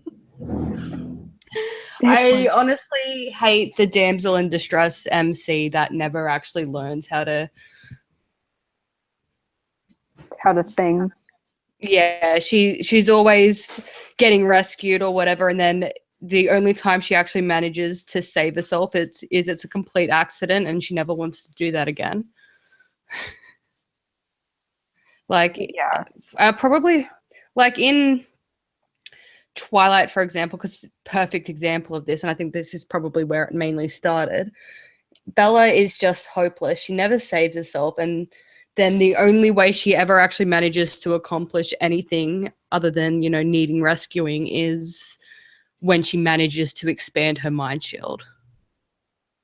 Right. It's And not that's it. until they actually vampire her that she can do anything. Other than that, she's pretty much fucking useless. Yeah, and even then she's still Useless. hopeless. Yeah. Yeah. She can just expand her mind shield and that's Well, it. it's almost like feel like a main character that doesn't really need to be there. Oh, I know, I can't stand her. She's like the worst. At least Katniss actually did something. Say what you Katniss want about barely Hunger did Games. something. I know, but she still Barely. did something. She did a bow and But- arrow. Yeah, she did some archery, which is more than Bella Swan ever did.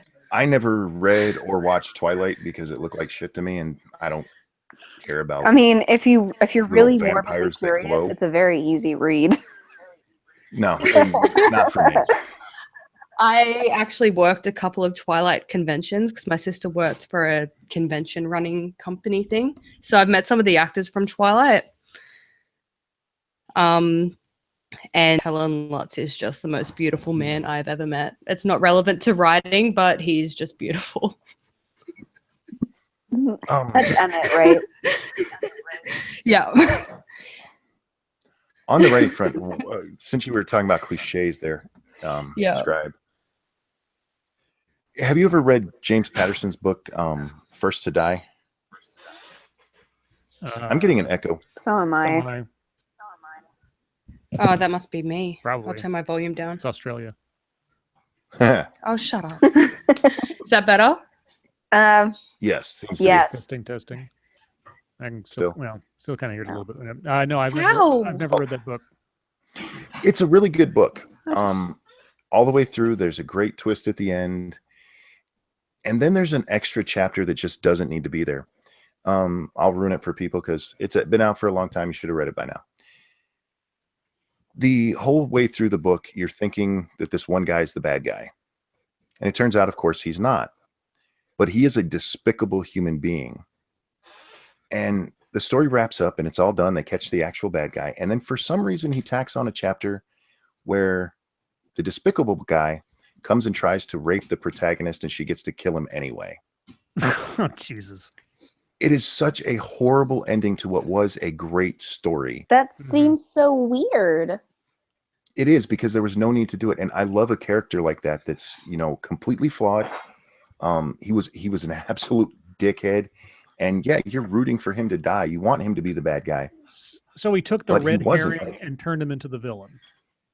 Yes. Okay, that I is don't Because completely like that. counterproductive. That's completely counterproductive. That Then why doesn't make did you any go sense. through all of that? Okay, another thing that I wanted to talk about when it comes to things that I hate is caricatures. So Oh yes. and I think we were talking about this because of the book that we just read that we're going to do a stream about, but when you just have a character that is so over the top. So for example, this character is in college, right? Mhm. And she's got a rich daddy and all that, but she acts like a crazy bitch. And it And makes no sense because she's in college and she's at best acting like a nutty 14-year-old on her period. Yeah, it's like the well over the top mean girl stereotype caricature times 10. You get that a lot with gay characters. Oh They're yeah. just Oh so god. flamboyant. Yeah. There's They're really very Like Jack. gay. It's like, hey. they might as well be sucking a dick in every He's scene. gay. Do you remember that he's gay? They also do this with black characters too. Oh yes. Oh, They'll be God. like, hey, she has mocha skin in case you forgot. Just want House you of to know Night it's did black. this so much. Yeah, every single time Shawnee was in a page. It was Oh like, well, hey, Shawnee wasn't too bad. It's the poet chick that was awful.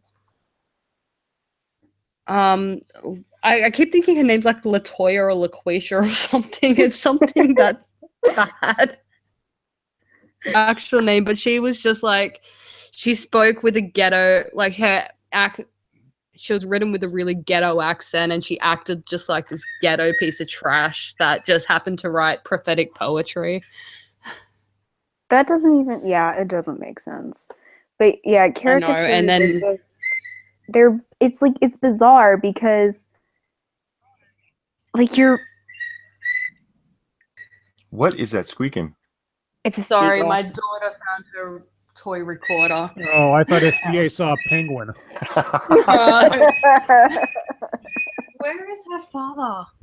I'll be back in a second. I'm just gonna go take it off of her. That's a loaded question. Where is her father? I'm trying to think of other like really over the top caricatures, but like in actual movies, I don't know. I'm trying to think of any in actual movies right now.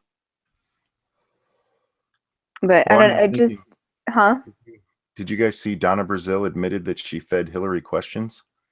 Oh, she finally confessed to it because she said for the longest time that she didn't. Yeah. Why did she What need to finally confess turned her to it? around, I wonder? She I thought we all knew this. I thought it was a consensus. So for those no, of you she- unaware, in the Wow. WikiLeaks emails of John Podesta, it was revealed that Donna Brazile, who was a CNN consultant and also at the time the DNC chair or co-chair or something like that. she was a co-chair. Yeah, she was a co-chair. So she was working for a media organization at the same time. She was also working for the DNC.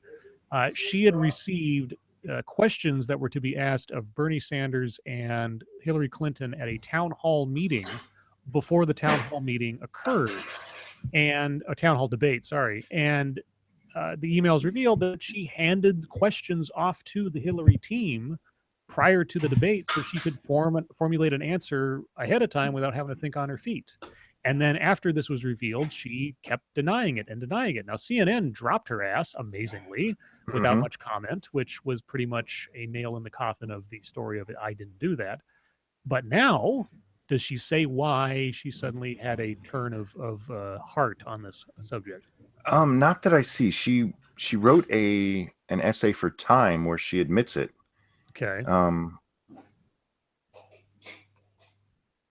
She wrote an essay for Time. Okay. Yeah, and the essay for Time is called "Russian DNC Narrative Played Out Exactly as They Hoped." And within that, she admits that she helped cheat. Yes. She is not a reliable witness Right.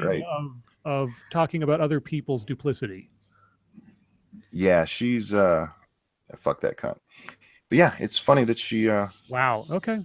she But you see, now, apparently- despite this, she will have pundit and consultant jobs for the rest of her life, regardless of her being an absolute corrupt individual. apparently in the essay she says she will never regret the decision to leak the questions to Clinton. She said her she said her ballsy. I'm proud of my having cheated the political process. But my hang favorite. on. Wait, this is awesome. She ends it by saying, but sending those emails was a mistake I will forever regret. So she doesn't regret cheating. You're not sorry. You're just sorry you got caught. I love it when Scribe goes off. Oh my God. I love his laugh. That's right up there with Sarah Silverman going like, I never should have used his name when she's talking about the comedy club thing. It's like, and like she should lose. And then here's the thing. She won't lose any credibility for this. She'll still have work. This is what happened after. Bill Kristol, the guy who has been wrong on every prediction, every major either military or political prediction since the dawn of time, still has work. Oh yeah. I don't understand these. I do not understand why people still get these jobs after they're wrong over and over again. Another thing that I absolutely love about Donna Brazile and why she's my favorite politician and an inspiration is because of the quote, "You like a thief that trying to bring into the night the things that you was found in the gutter." The fuck? Which was a quote that comes from when she did an interview with Megyn Kelly. And that's how to respond to that quote. That's an exact quote. Was that on camera or was that like an off-camera thing? No, that was on camera. Because Megyn Kelly was asking her about it, and she says, "You like a thief in the night. You like a thief that's trying to bring into the night the things that you was found in the gutter." Wait. So Megyn Kelly was asking Donna Brazile about the email leakings and all that. And that was her response. Yes. I can't add anything to that. It's my favorite quote from a politician ever. I love it. Okay. I just love that she finally admitted it. Well, I didn't know I love that she admitted it, I guess, but what I don't love is the fact that she will suffer no consequences for this. Oh, right. Yeah. She's still going to have a career in Democratic politics. She'll still be consulted as a media thing on MSNBC or CNN or whatever else, because she is a loyal soldier for the left. Mm-hmm. That will be her meal ticket from here until the end of time. And that just goes to show how lousy you still can be and have a job in the media and in politics. Yeah, can't argue with that at all. But I do wonder how much influence she'll have now that basically the Clinton machine is out of power. Until Chelsea comes up. Yeah, they are grooming her. Okay, God, she is so ugly. Okay, so he needs some heavy plastic surgery because she hurts my face. Here's a couple things. If you go to one of the channels I've done some pieces on. Sorry, babe. One of the channels. I'm going to. Oh God. Mute the gigglers. If you go to the go ahead, go to the Mogul. Okay, this is the channel that I've done some pieces on before. They have a couple of interviews with Chelsea Clinton on some pretty, sort of just wishy-washy stuff. If you watch those interviews with her, and then you go back and you watch some early interviews with Hillary when she was had just become first lady, some one-on-one type things. It is creepy.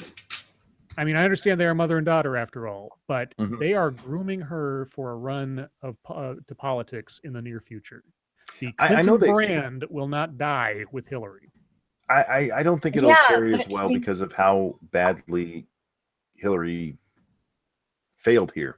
The reason Hillary was able to get as far as she was is because Bill was president and was able to pretty much stack the DNC with his people.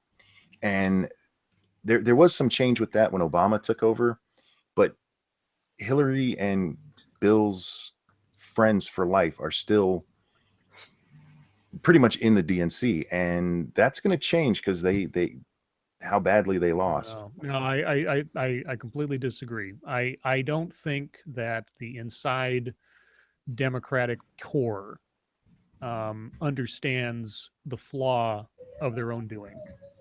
I think that Chelsea will be seen as the comeback kid on behalf of her mother. I think that there's still a lot of goodwill towards Hillary for having been cheated out of the election. She got the popular vote but lost the electoral college. Trump is, to a lot of people's minds who might have been on the fence previously, now proving, quote unquote, Hillary was the better choice. I think there's still a lot of steam left in the Clinton machine, depending on how they play it in the next 4 years. Now, I'm not saying that Chelsea's going to run for president. I think she'll take a similar path as her mother. She'll go for a senator first, state senator first, and then move on to higher office later on. Is she married? Yes, she's married. She's married, has a, she's married and has a child, and she's been married for several years now, I think. Okay. Yeah, I don't think the people that put Hillary on top to begin with are going anywhere. I don't think that sentiment has died in the wake of the Trump's thing. If anything else, it's probably being galvanized by now by the negative press against Trump for what he's doing. I think it's going to change. I think they're going to go more left, and I don't think she's going to fit in that. They're going to go more the way of Bernie. It's where they're headed, in my opinion. It'll be interesting to see how this. Your opinion is valid. I'm kidding. Bae, what were you saying?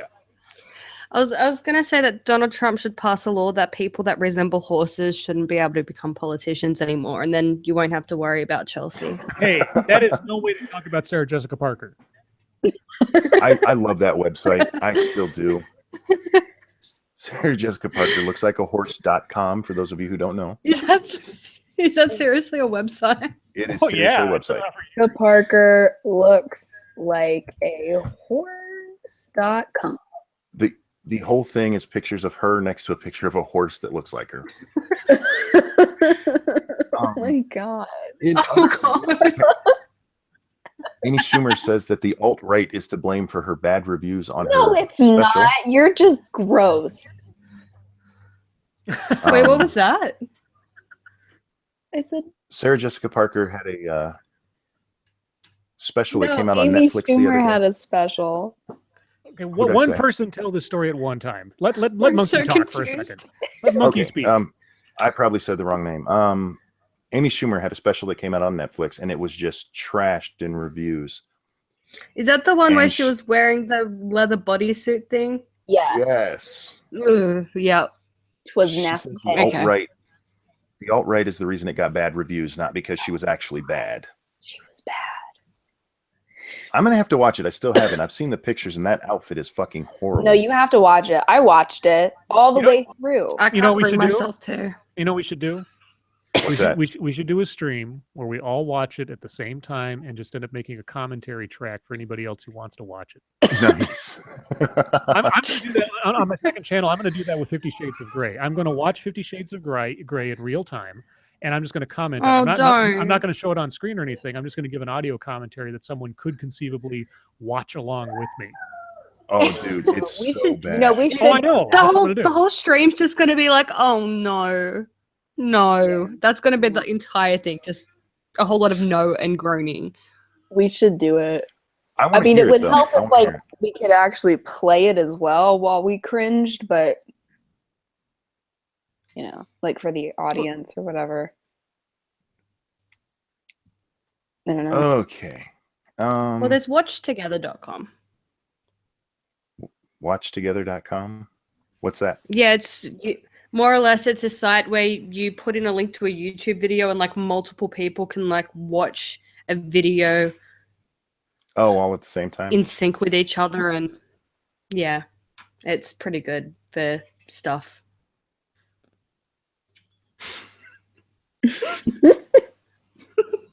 Okay, what else you got to talk about? Are we Just about went done really here? quiet. Do we want to take questions?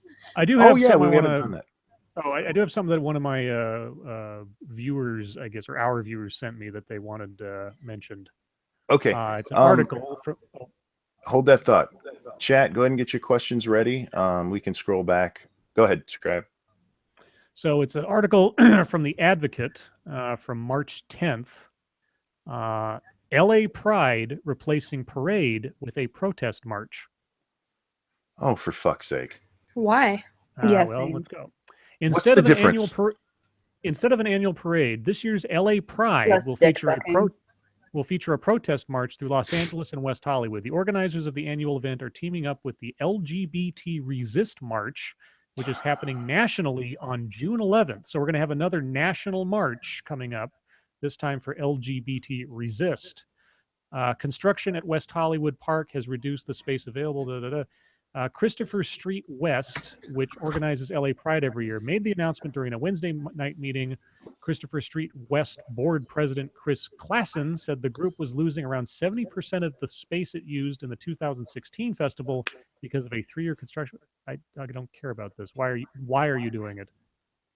Yeah, what's the protest for? They're talking about a whole bunch of. Okay, the article kind of stops there as far as like telling detail. Let's find out what LGBT resist is. LGBT resist. Y'all ask questions. Like there are no questions in this chat, and I'm very upset with you. LGBTQ. Oh, there's on this one. National Pride March on Washington planned for June 11th. Let's see. We urge all supporters, friends, and family to descend on DC for the Pride 2017 weekend to make sure our voices are heard. About what? If you want to make sure your voices are heard, fucking vote.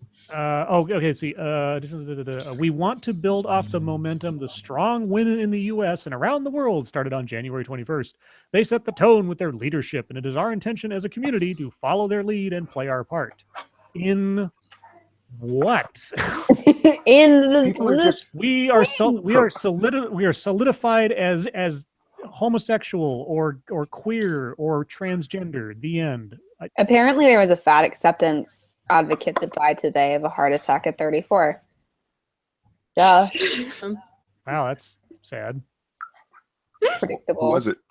I don't know. Yeah, who was it? Because, you know.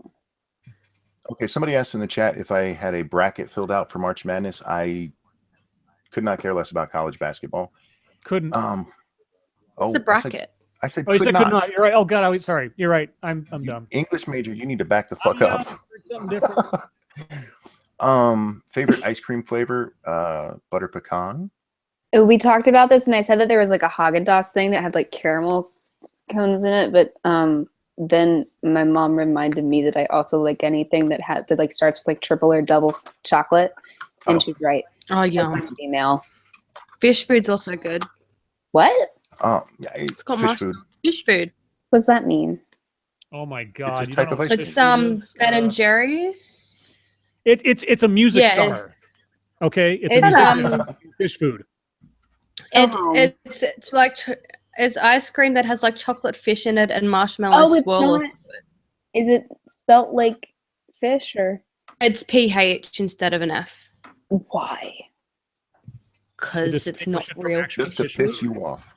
Jeez. Okay, this one is for the ladies. Tampons or pads? Shut up. They might not want to answer that. I don't want to answer that. Well, pregnancy actually. But... Free bleeding. Favorite period? No, honestly, there are times, especially in summer. Oh my God, you can tell if a girl is wearing a pad. You can't wear a pad in the summer. Fuck no. No, you can tell. You can smell it, and yeah. Oh my God. Favorite period of history? Free bleeding. Free bleeding. That's just great that it came right after the pad tampon question. Oh, I get it. The one that was missed when I was born. Sorry. Actually, my favorite period in history would be right now. I wouldn't want to live it any other time. Well, not like when you want to live, but just like. Well, that's my favorite. I want my moon base. I want the period of history where we finally have a moon base. God damn. That would be sweet. We should have a moon base by now and jetpacks. Fuckers. Blame the Dark Ages. The Dark Ages. Yeah, where they like more or less made like all scientific advancement for the most part illegal. Okay. If it wasn't for the Dark Ages, we'd be living on the moon. Question. Here's a question for Ranting Monkey and anyone old enough to remember ever in the modern age of political bullshit. Hasn't comedy always been polarized, especially in the late 70s and 80s? Hasn't comedy always been polarized? It from what little I know, it only really started getting politicized in a heavy way by like the late 70s. Like Lenny Bruce, I think, was always sort of like supposedly the ground zero for comedy that actually was trying to offend, to critique, kind of thing. I don't think it's been as polarized as it is now, though. You have comedians now who are specifically SJWs that have gotten pretty far. It used to be you had to have wit, you had to be at least funny. I mean, even people who didn't always agree with George Carlin, you can't say his name and have anybody say he sucked. Right. And he did a lot of political stuff. Yeah, there's a lot of comedians today that we are told are good or told are comedians, and they get their own TV shows and stuff, and then you watch their stuff like, this isn't like Aziz on I'm an Indie. Oh, Aziz Ansari. Oh God. I like every time he has like a new special pop up on Netflix, I'm like, I'll try it. And then I'm just like, I can't. He works out like 2 good jokes per show. And the rest of it's just shit. Yeah, like I've got a question. Does Russell Peters still work? Because I don't know if his type of comedy is like allowed anymore. I've seen. I saw something with him not too long ago. I don't know if I was just seeing some old show of his that I was just catching or something new, but I think he's still out there. Yeah.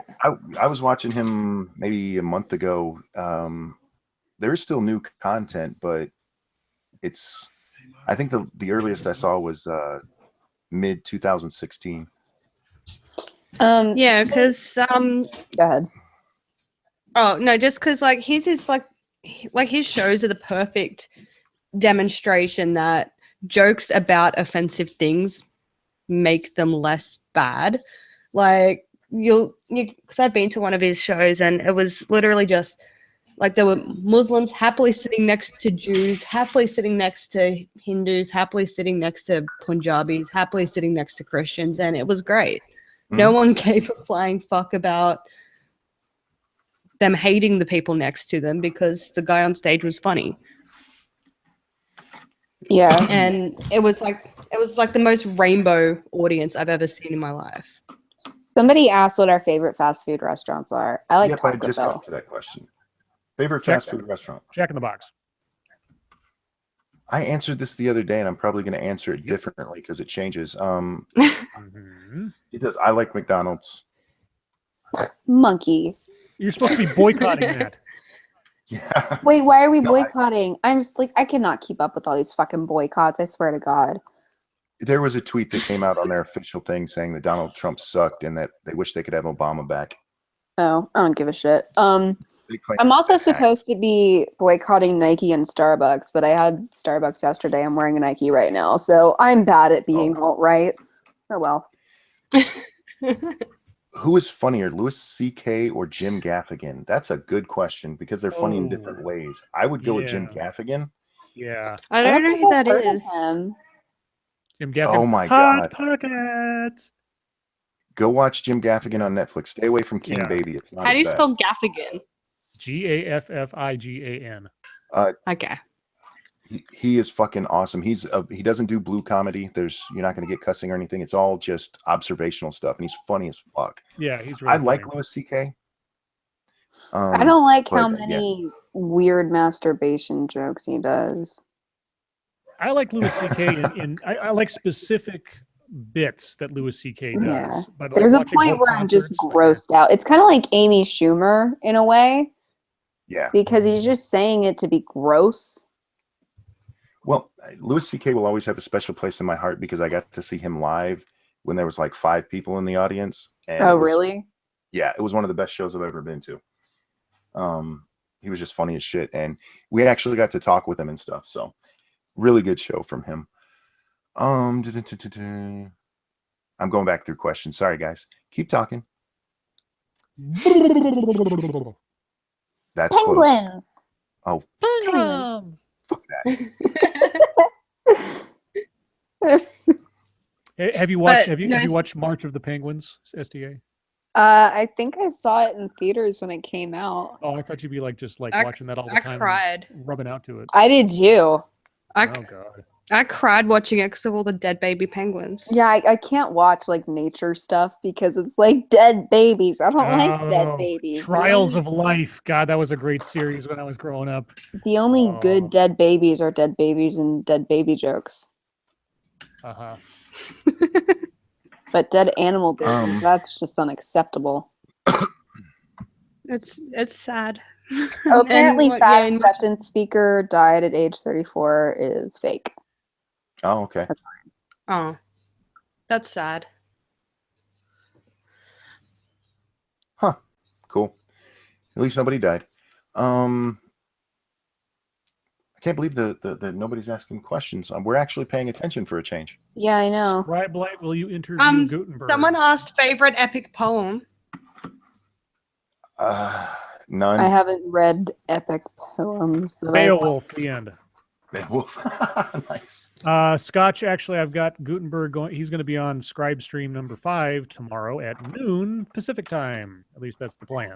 So I will. What's your topic? The theme this time is whatever makes you happy. Oh. So What makes you happy? I'm not going to ruin it now. You can give us a Scribe never tease. invites me to things. I'm a little offended. I'll give you. I talk to you 3 times a week now, for fuck's sake. Jesus, occasionally I like to talk to other people. Can I see other people, please? Preview. Well, I'll give you a preview of the reverse to the implied topic. I was going to ask people so the phrase "whatever makes you happy" can also be in the cynical sense, sort of be like, okay, I'll go along with this because you like it. And I was going to sort of ask, what's something that you put up with from your either significant other or past relations or families or whatever, because you love them and you'll put up with it because you like them. Oh, definitely, definitely anime for Daniel. I have sat through so much fucking anime. He brought me Starbucks though, so it was fine. What band or tour would you go back to see that you never saw if you could? What? What band or tour would you go back to see in their prime that you never did get to see? Oh, I don't know. Alice in Chains. Maybe the Eagles. Yeah, when Lane Staley was still alive before they replaced him with whoever the hell they have in there now. God, I would have loved to see that. Ooh, favorite animal, lion. Penguin! My favorite animal is a tiger. I love tigers. Mine's horse. I actually had a wonderful thing happen. We went to the zoo. What? We don't have the same favorite animal. Oh, you guys love dear Sarah Lord. Jessica Parker? It's okay. I imagine it's because you didn't have a pony when you were little. So You had a pony Did you? when you were little? I had a pony when I was Oh little. my god, you bitch. God, save me. Okay. Sorry, Monkey was talking. I don't even remember what I was saying. God, this is like hanging out with my sister. Alice Cooper in his prime. I can't name a band or something that I'd want to see because most of them live don't sound like they do on the radio. And Yeah. it fucks it up for me. That's one of the reasons I love the band Three Doors Down. If you see them live, they are exactly like they fucking sound. Well, that's like, I'm not even going to say what my favorite band is because people will laugh at me, but they sound really good. Tell me. live. They're gonna laugh at you anyway. Yeah, I know. They're that's gonna what I'm laugh at you. saying. Tell me. They're all gonna laugh What at is it? you. I don't want to say. Say it. Say it Tweet anyway. it to me or DM me. I'll message Bay. Oh, God. And I will tell you whether or not you should say that out loud. Yeah, I shouldn't. What You an should tell exciting us what it stream. I'm is. gonna message somebody offline while I'm on stream. Yeah. Okay. What vehicle from any video game would you like to own? Oh, Vehicle from any video game. The spinny thing from The spinny thing. Twilight Princess. Oh God. Twilight Princess. Yeah, it's I a want my own Yoshi You want to ride a dinosaur? that you pop on the head and his tongue comes out. no. People are saying I'm a wuss. Yeah, I am a wuss. I don't want to say it. I don't even know what it is you're It's not probably saying. meatloaf. I don't like. If what she sent me is the name of the band, then I have no idea who that is, so I'm no help. Yeah. It's meatloaf. Scribe, do a voice that is drunk Mickey Mouse. Oh, can you do that? God, Mickey Mouse. I don't High know if pitch. I used to be able to. Let me think about that for a second.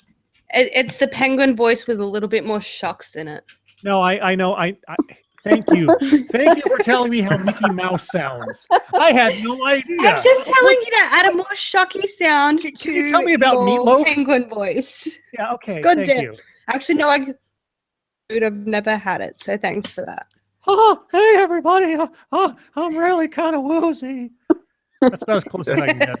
That sounds like Mickey Mouse touching himself. I don't know what Mickey Mouse drunk sounds like.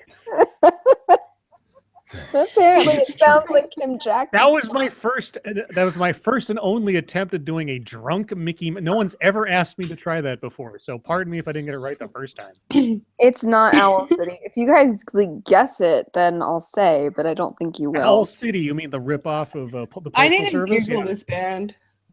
I have They're no really idea who they good. are. I think you'll Ah. like them. I Yeah, like. Owl- Okay, Owl is this City wait. was- yeah. Is this a band or is this a group of singers? No, it's a band. It's not a boy band. Okay. Is this a band or a Well, concert? it doesn't necessarily have to. I mean, It's the Monkees, isn't it? No. Yeah. the Monkeys Can- rock. Yes, they Can do. you DM me a song? Can you name you a song? No doubt, Aqua, Spice Girls. Okay. Spice Girls didn't Aqua. actually play Do you want me to instruments. send you like a YouTube Oh, I link missed to that the one. We song? did the Monkees for the first while. How bad could this be? Yeah, exactly. What is this? Like, wait, is it like the German Reichstag band or something? Like, what is it?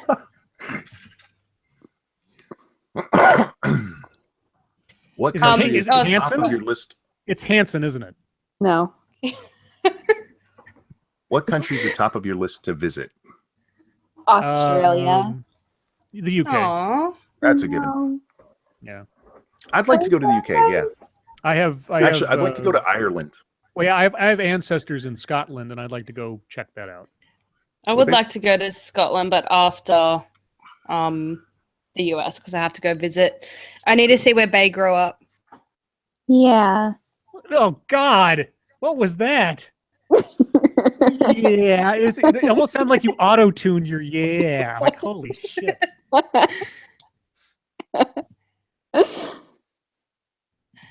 Okay, I'm getting serious like cases of nostalgia listening to this music.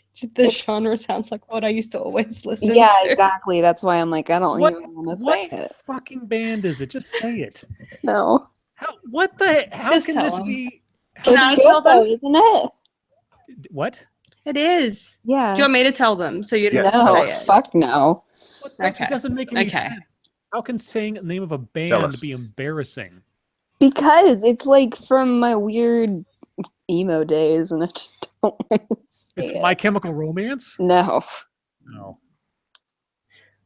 One of my normal karaoke songs is My Chemical Is it, Romance. I'm is not it gonna lie. Nightwish or like The Cure or something? No. What?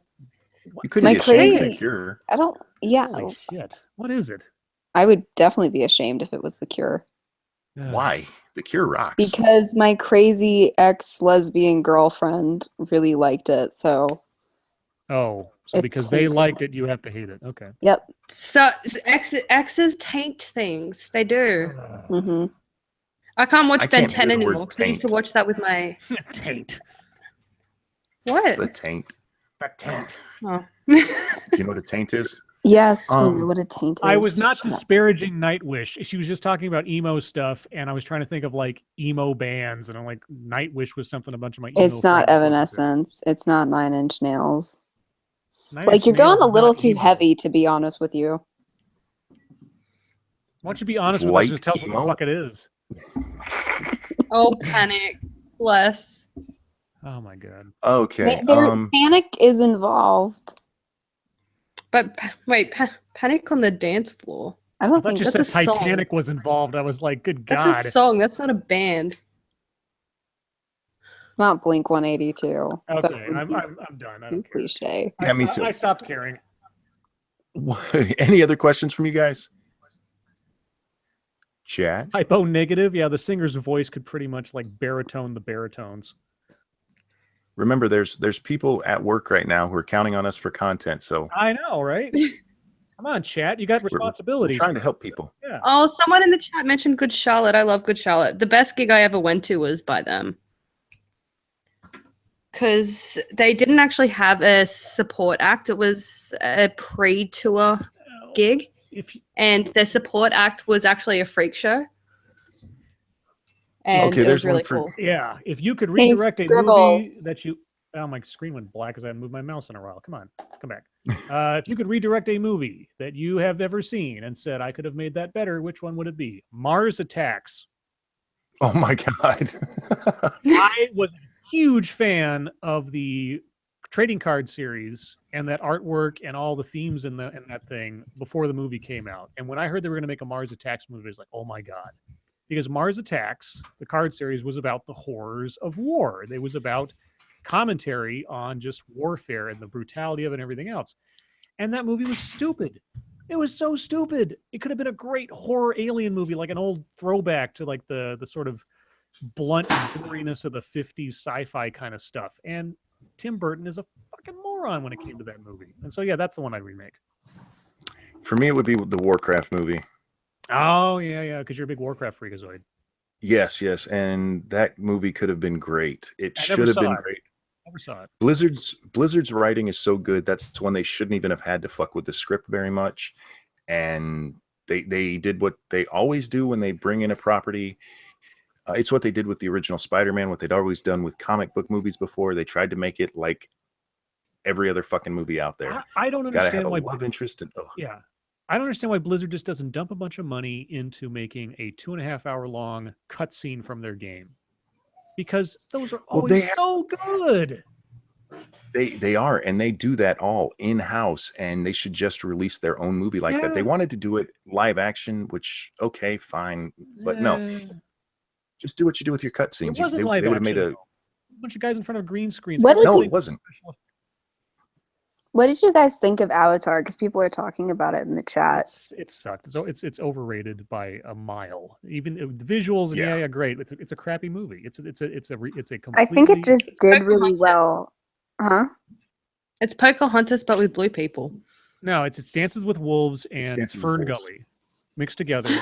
Actually, well, no, I think they've done it with a few things. They've gotten like the Pocahontas plotline, Dances with Wolves, Fern Gully, and a couple other ones, and they literally just crossed out words and added names or places from the other plot lines, and it all I think the fits only the exact reason same why way. it did so well was just because it was like, whoa. Yeah, it was visually. It was the impressive. first like epic 3D. It was visually impressive, and that's it. That's the only thing it had going for it. But even then, it's like most of the video games that came out in the 90s. Wow, the graphics are great, but the game sucks. And so it's just like, who cares? And I walked out of that movie. The first thing I said was, that was Dances with Wolves, and that was Fern Gully. And then I went home and watched YouTube, and everyone was like, that was Dances with Wolves and Fern Gully. Like, yes, it was that obvious, even to people who were younger than me. I was like, fuck Are they this. still making a sequel? Oh, they're making 6 sequels. 6? What? 6 sequels. I'm not even kidding. Why? 6 sequels. No, this is James Cameron has 6 sequels planned. The first one was supposed to come out in 2018, but now it's been pushed back to maybe 2020. He's got 6 sequels on the drawing board. That's going to come out 11 years. Yeah, it's going to be a whole pile of shit. Well, Weta Digital will be getting very happy with The that, though. same actor? Oh, sure. I have no idea. And if they die in the meantime, they will just digitally recreate them. Just like it doesn't matter. Because what's her name? Sigourney Weaver? Gamora? Oh, I don't know. Because Gamora's in it, right? You paid way more attention to it than I did, if you know any of their names. No, the girl who plays Gamora in Guardians of the Galaxy. I think her name's Zoe. Yeah, her She's name's in Zoe Center Stage. something. Zeldana. Yeah, Zeldana. Yeah. I didn't want to say Dacian. I was like, that's not right. Zoe Dation. I know she's Zoe something. Oh And I God, think the only Bug reason Eye. why I remember that is because some feminist put up an article that was like, they always paint her different colors because they don't like that she's black. Oh yeah. Well, why don't they go watch Columbiana, where she is the star of the fucking show and kicks ass all over the place. Fuck them. I like her in Center Stage, but that's just me being a girl. Scotch, no, I haven't played Bearing's new game. Oh, I saw the video for it. Wait, Bearing's new game? Somebody Yeah, he has a game out. made a sort of very simple sort of Space Invaders shoot 'em up game with Bearing. Yeah, it's on it. an action shooter. that's I don't like those kind of games. I never Yeah, have. it looks like Flash kind of stuff. It looks silly. Whatever. Are they charging for it? Or is it free? It's free. Okay, that's fine. If you could, if you had to learn any language, what would it be? Latin. Old I want Norse. Latin. Yeah, I actually would like Latin so that I knew the root of every word. Mandalorian. Nice. That's a Star Trek reference or Star Wars reference. Oh people. my I said God. Trek. Don't. I do have the Klingon dictionary. Okay. I just about Favorite had to Star pull a Wars roadhouse on you and character. tear out your larynx. Favorite Star Wars character? Favorite Star Wars character? Yeah, Han Solo. Grand Admiral Thrawn. Ahsoka. I'm gonna get in so much trouble. Why? She likes Jar Jar. It's not Jar Jar Binks. It's not Jar Jar Binks. Is it Padme? Wicket. He's Oh, one of the Ewoks. Well, you know, I can Wicket is forgive Willow. Wicket is Willow. Yeah, Is it the because same guy? also, Yeah, Warwick Davis. Yeah, same guy. Oh. yeah, but because there's also the Ewoks, the two Ewoks movies that were two of my favorite movies. growing Caravan up, of and- Courage. Yes. The Those are Ewoks so movie and bad. Caravan of Courage. It had Wilford Brimley in them. Okay, settle down. It was still And so yeah, bad. Wicket's the main Ewok. They were really bad. There was like magic. There was like some It's- witch or something. It was half Willow, half Ewoks. As bad as the Star Wars or the Star Wars Christmas special was horrible. No, it was Everything worse they than, did- it was worse than that. Yeah. Yeah, they no Star Wars TV stuff. The only Star Wars TV stuff that was cool was when R2D2 was on the Muppets. Oh, The I Clone love Wars is R2D2 pretty too. good. He's so sassy. Beep boop bop boop beep boop beep. The Oh, sass. there's a good question. What's the dumbest way you've injured yourself? The dumbest Okay, way I have a good story for this. Oh, okay. It was the first time my wife ever went golfing with me. And I'm on the 12th tee, and I hit the ball, and it just goes immediately to my left. I'm like, that's weird. But the next one down, and the same goddamn thing happened. And if you've ever golfed, the more you start thinking about a shot, the worse it gets. And it got so bad that for the first time in my life, I threw my golf club. And I swung it down, and it planted into Did the it ground. bounce? It bounced straight back up and hit me in the nuts. I have never thrown a club since. You deserve that. I did. Yeah, I shouldn't have gotten. But I dislocated my shoulder picking up my girlfriend. damn, how big was she? Yeah. Oh, She wasn't no. that big. It was just I was the wrong angle. It was just You say that, but now she No. thinks you understand that like she's gonna think that she's fat forever, right? if she ever ends up hearing this, I'm going to be amazed. But no, Wait, but doesn't she know that? well, first and foremost, she was there when it happened, so she Yeah, that's felt what bad I'm enough as it was. She thinks that she's the fattest person on the planet, and she will think that forever. No, she was not the fattest person on the Yeah, planet. now she is. You can't injure a guy when he picks you up and ever recover. Like her psyche is fucked. Yeah, I'm sure she's devastated. She is.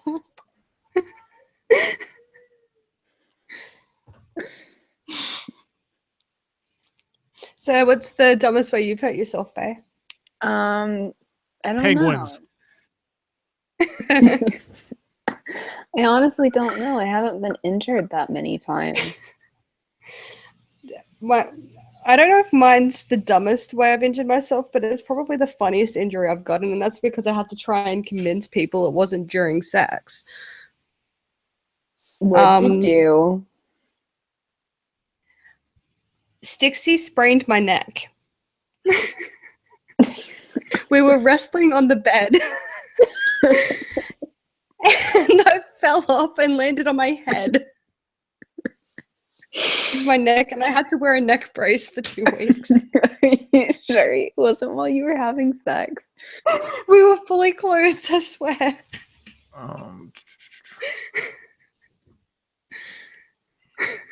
Mara Jane, they keep asking. Somebody keeps asking if you have a wallaby or a kangaroo as a pet. A kangaroo could kill me with a kick, so probably a wallaby. But both are illegal, so. Are they legal? Did you say they're legal? No, it's illegal to own them as a pet. No. Favorite television show? Ooh. The Shield. Don't ask me that question. There's too many. My favorite all-time. Wow. I can tell you television shows that I've watched. You can't tell what's your favorite? I don't watch them if I don't like them. Watch Jessica Jones. Yeah, I'm gonna watch it so that I can yell about it with Scribe because. And if you want to watch another show, definitely MLP. If you want to watch another show on Netflix that'll make your storytelling brain explode, watch the first season of The Fall. Okay. Which is Gillian Anderson and the guy who is the star of 50 Shades of Grey, but a really good actor in this show. But there is just if you have an opportunity, watch The Fall, the first season. And at the end of it, come and talk to me because I could have a whole stream telling you how awful that show is. Okay, I'll watch it. I can't think of my absolute favorite, but one of them would definitely be Scrubs. I just love the way they handled comedy and drama together.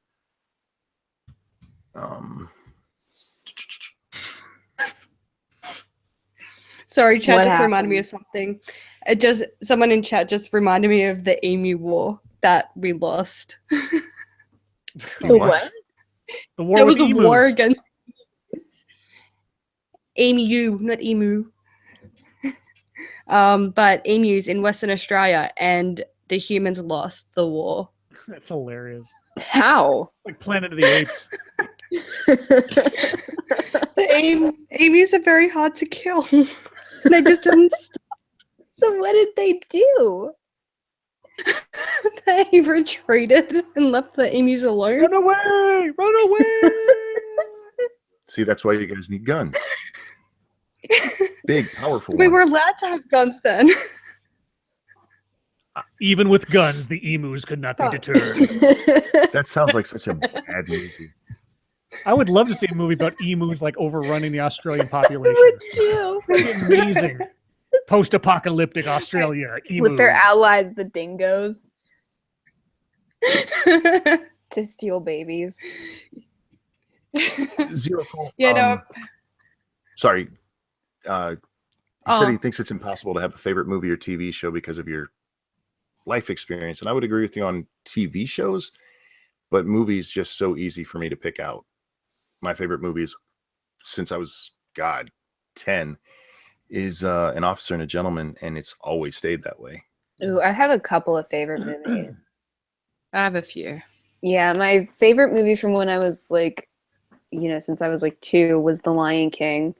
My favorite movie from when I was a kid is Thomas and the Magic Railroad, and I still fucking love that movie. I don't care how bad the acting is. And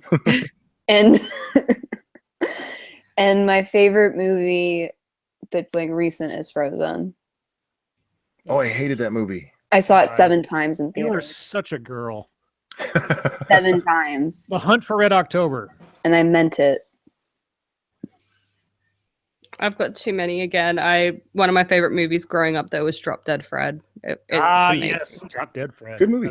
That's a fun movie. Oh, it's amazing. I love it. Transformers. Was that a cartoon movie? Oh, the Transformers movie. Oh yeah, we're like 1986. Orson Welles plays what's his name, the big bad guy. Oh shit, what's his name? I know Oculus. No, it wasn't Oculus. It was something like that. It was I'm forgetting now. I don't want to look it up because I don't want to remember it. It was The some name fuck like is his that. name? Mm, Oh well. no, it wasn't Graviton. It was something like that. It was fuck. Something Tron. That does Tron. I don't know. No, it wasn't Megatron. Megatron. Oh, Unicron. Unicron. That's right. Oh, yeah. Unicron, not unicorn, but Unicron. Favorite historical figure? Oh, Favorite historical figure. I don't have one. Me neither. Dr. Sam Beckett. nice. Because he was everywhere. Oh, sorry, Forrest Gump. Yeah, he was. Yeah. Wow. Actually, I do have one. I Mark just can't Twain. remember her name. Oh, Mark Twain's a good one. I find it really difficult to like idealize dead people like that. I don't know why. Give it a try. You might like it. No. Oh, that's so fucking gross. Oh, yeah. They don't fight Uh-oh. back. Penguins. Dead Not- penguins. Ever been arrested? No. No. No. No. SDA doesn't do anything. Nope, we are all law-abiding citizens. What does that tell Well, you? I wouldn't go that far. I was just, as I said, spanked every day until I was 13. Oh, So I learned how to. sorry. Monkeys not have get never been caught with the caught. really bad Yeah. Yeah, you learn. Yeah, Well, see, I honestly think that girls are just kind of a little bit better at learning how to not get caught. We don't have to be beaten before we do it. Oh yeah. I've managed to steal a huge chocolate, like frozen chocolate cake slab from a shop. Wait, is it not being caught or just flashing your boobs and being let go? No, I didn't get caught. All right. No, I may had or may not I had the have perfect committed thefting several bag. felonies. Monkey may have committed a felony. Yeah, I'm sure. Oh, Several, actually, but never been Yeah. caught, so they don't count. And I'm Right. pretty sure I'm past the statute of limitations on those. It's 7 years. Never unless killed it's anybody. Murder. Yeah, unless it's murder, it's 7 Favorite years. Doctor Who doctor? None, because I don't watch Doctor Who. Yeah, I don't like Doctor Who. I mean, I've been told Scribe has Doctor one, Who though. confuses me. that were I to watch Doctor Who by friends who have tried to get me to watch Doctor Who, that it would be David Tennant. Yeah, I've watched 3 different Doctor Who. Well, if you count John Hurt doing the War Doctor, but which is a one-time deal. But David Tennant just a really good actor, and he just every episode of every show he did for that show was just a fun to watch him, even if the show was kind of goofy. Have I done a response to Black Hitler? No. Aquavia. Well, I have, but I did it. is that a I did it. is that with about a Jeff specific? Holiday. But Yeah, that's a specific YouTuber. yeah, Gazi. No. I was asking if Scotch is referring to a specific Black Hitler video, like a new one, or if it was just in No. general. y'all. This here is Jesse. He is a toxic complexion individual, and he is a comrade. Say hi, I Jesse. can't.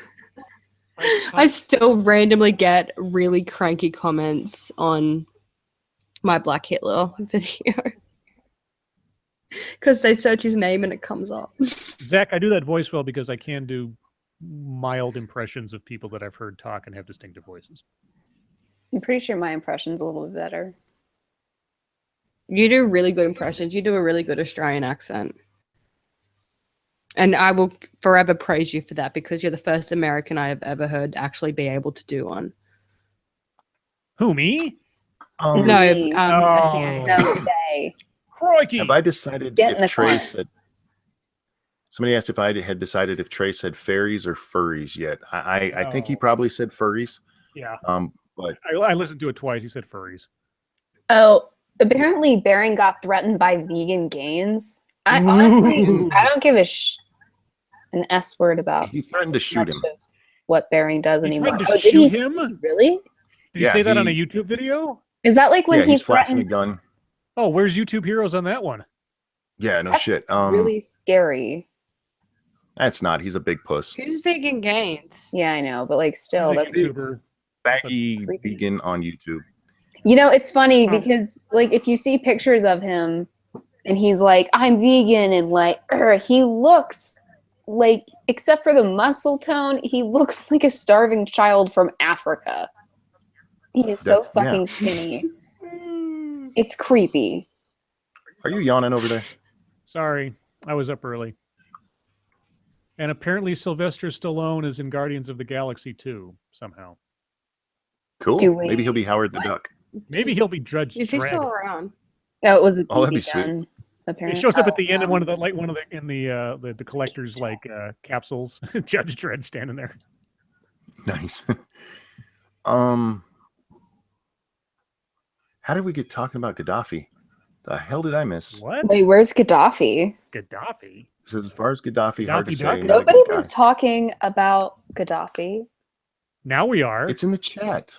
I know, but I'm He talking had, to he had chat, sexy ninja bodyguards. telling chat. Yeah. Yeah. Well, they can talk about it if they want to. Yeah. If you guys want to talk about Gaddafi, in I the know, chat, but go I'm ahead. confused because I don't have context, and I don't like not knowing or being in the loop. Bum, bum, bum. We're just reading chat now, guys. SDA, next- are you going to attack Bering? Why Well, would she I has, attack she has Bering? to go to Australia first. Why would I attack Bering? I don't know. You said something about Bering Oh, a minute ago that made Well, I people don't start- really pay attention to his videos anymore because I really don't care about the, Christy Winters, Tim drama, Ah, and Yeah, yeah. I avoid that stuff too. It's like, okay, this is just. Yeah, it's like personal at this stuff now. point, it's like what, 5 months later? I get it. Yeah, they don't like each other. The end. Yeah. So why are you like trying to turn this into a drama thing? It's not. Like, chill the fuck out. I don't have an issue with Bering. I get it. You don't like Tim. That's all. Like, chill out. It's like fucking Keemstar Jr. in here. What is up, John Alert Nation? Oh, Scribe, what is your what is Infinity War bracket bracket like? look like? My Infinity War bracket. Let's see. Are we talking like villains on one side and heroes on the other? What's a bracket? What the? I was gonna say that sentence. I know it's words, but they don't make sense to me together. It's like I know what all those words mean. Okay, you ever see those things where you have like somebody versus somebody else, and then the result of that goes to whoever Yes. fights the next guy? Okay, those are the brackets. Those are the brackets. So if we're talking about good guys on one side and bad guys on the other, because I have a feeling that the Infinity War movies are going to be both a combination of the Infinity War story or the Infinity Gauntlet story from the comics and Secret Wars, the original Secret Wars with the Beyonder and all that stuff. So I'm looking forward to seeing Red Skull versus Bucky. That's one of the things I want to see happen because I think that there's a whole lot of bad blood there that needs to be hashed out. I think Red Skull actually will kill Captain America and Bucky will take over. That's my theory. As far as anything else goes, it's going to be. Actually, there's another thing. There's another storyline in the Marvel comics which I'm really looking forward to, and it was called Acts of Vengeance. And basically, what it was is all these supervillains got together and they traded off nemesis for the sake of things. So like you'd have Doctor Doom going after the Punisher, just because they were trying to take out each other's guys because they were annoyed with it and trying to take out the superheroes. So seeing something like the Abomination versus Thor, or stuff like that. I'm looking forward to seeing some crossover of bad guys from one movie to another that you wouldn't have otherwise seen. Also, and this is something that a lot of people haven't thought about that I've thought about because I'm a jerk like that. If Thanos has the Infinity Gauntlet, conceivably he can bring back dead enemies. So any villain that has died in any of the other movies, we could conceivably see show up in this one because he has the reality and time gems and everything. So, oh yeah. What about do you think they could ever pull off? I know it's not gonna happen, but could they the crossover between Marvel and DC? DC sucks too could much. they? Well, I mean, if they took the Marvel versus DC storylines from the other books and just had a universal crossover, yeah, sure, you could do it. I mean, they're not going to, but yeah, you could. What Do you I'm think more they'd fuck it all up, or do you think they'd let Marvel do it? You would have to let Marvel do it. You Yeah, could you'd have not to let Marvel do it. No, what I'm more sure will happen, or at least I'm more what is more likely to happen in the DC side of things is The one thing that DC has set up in its continuity in the comic books is the Crisis on Infinite Earths kind of thing, right? Hmm. I would not be surprised. In fact, I would advise them at some point to have a Crisis on Infinite Earths storyline where the TV characters show up in the movies and vice versa. Yeah. Because you could explain away all of the crisscrossing storylines between the TV shows and the movies by just having it go that way. In fact, if Are they you could talking about DC stuff or? yeah, DC stuff, yeah. Okay. In fact, I would love it. I would love it if at one point Henry Cavill's Superman has to stand in judgment before every other iteration of Superman that has ever appeared on a movie or television show, brought back to life as some kind of court judging his actions. Because I would love to see Steve Reeves Superman from like the 1950s show up and just be like digitally made to look down at him and just be so disappointed.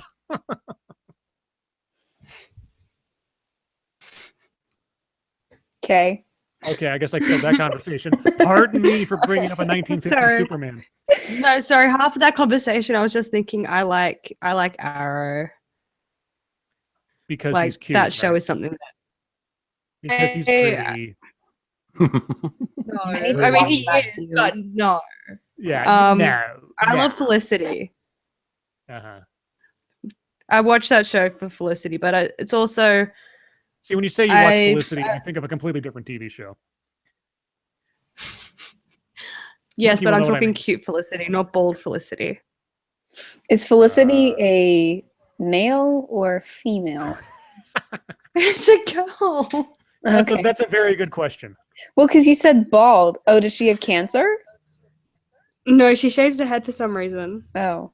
No, I'm talking about the old show Felicity, don't- which was a Fox comedy show. It was a comedy show.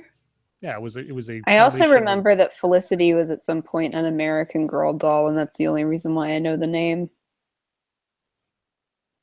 Okay, well, yeah, in Arrow, Felicity is his like, will they, won't they love interest. Yeah, chick. I will give DC credit. They've done right by the TV shows by making them just goofy, sort of after school kind of stuff, which is exactly what those kind of. What superheroes TV do. shows are we talking about? They've got Flash, Arrow, Legends of Tomorrow, and they got a couple other things coming out. Oh, Arrow's okay. not goofy. Arrow's not goofy. It's not goofy after school special stuff. Well, It's corny as hell, but it's not that. well, okay. Maybe my tolerances have been changed over the years, but yeah, it's corny as hell. There you go. So corny, but he's so pretty. Oh God, it's not pretty. No, but also I'm not gonna lie, I love archery, and there's something about a guy that I know that a lot of it is more camera angles and visual effects as opposed to the actor, but there is something Mhm. about a guy being able to like rapidly kill however many people I love a killer. You should see with a Rambo. bow and arrow. Oh my goodness. Okay, Did you just Google I arrow? did. Oh God. Oh, Oliver Queen. What? Jesus. Anyway, Carry on. I mean, yeah, I like looking at him. Oh dear Christ. What? Did you see him Have you shirtless never yet? No, watched I'm just a commenting on TV the. show? I'm just commenting on the contrast between like when Monkey and I have a conversation, we actually don't like go goo over some girl, but you guys will go goo over some guy. It's just I know, but it's stereotypical. just wait, Bay. You Well- need to just Google though Oliver Queen shirtless. Okay. Okay. I love that laugh. I do too. God. I'm scrolling up to see Oh. if we missed any questions. 'cause Hello. I can't go to sleep yet, so I need stuff to do, guys. You can't go to sleep yet. Why? Freddy I'm on Krueger baby after you? duty. Oh, that's right. How old is You're the on baby? what, if I sir? might ask? The baby will Bobby. be 2 years old in Oh, 20 days. oh, Oh wow. a widow baby. She's a little terrorist. What? I call her Ahmed. Oh, so's my daughter. Ahmed. You Oh, like go over like hey little baby, and she looks up and she goes, "Hello, Akbar." I kill you. Oh, she's horrible. How My is she children- a terrorist? What'd she do? She will get into literally everything. She climbs. She has no fear. She can get into the smallest little space. She can open everything. And she lit off a biological weapon. Oh, she's horrible. She's just bad. I'm She's relating out. so hard to that. Oh, this is the worst terrible twos I've been through. And Is she's not it- even there yet. It's not even yours, is it? No, it's my granddaughter. Hmm. That's right. Monkey's old, for those of you who don't know. You're only like 41, Well, right? to be fair, Yes. to be fair, you're a very young grandfather. My Yeah, dad it's because was I was a 41. very young dad. Yeah, you knocked My- her up early. Yes, my mum was a grandmother at like 42. My dad was Uh, 41 when I was born. Let's see. Thunder Oh Lizard God, says, if I had "Have a you child guys right seen, now, I would kill Yep. myself. Have you guys seen Rosencrantz and Guildenstern Are Dead?" Yes, I've seen Rosencrantz and Guildenstern Are Dead, and that's a great movie. What I are have not. they? Rosencrantz and Guildenstern Are Dead. So in the play Hamlet, there are two characters who are Hamlet's friends from, I believe, college or boarding school or something, named Rosencrantz and Guildenstern, and they appear only a couple of times in the story, but ultimately end up being killed, basically for no good reason other than they were associated with Hamlet.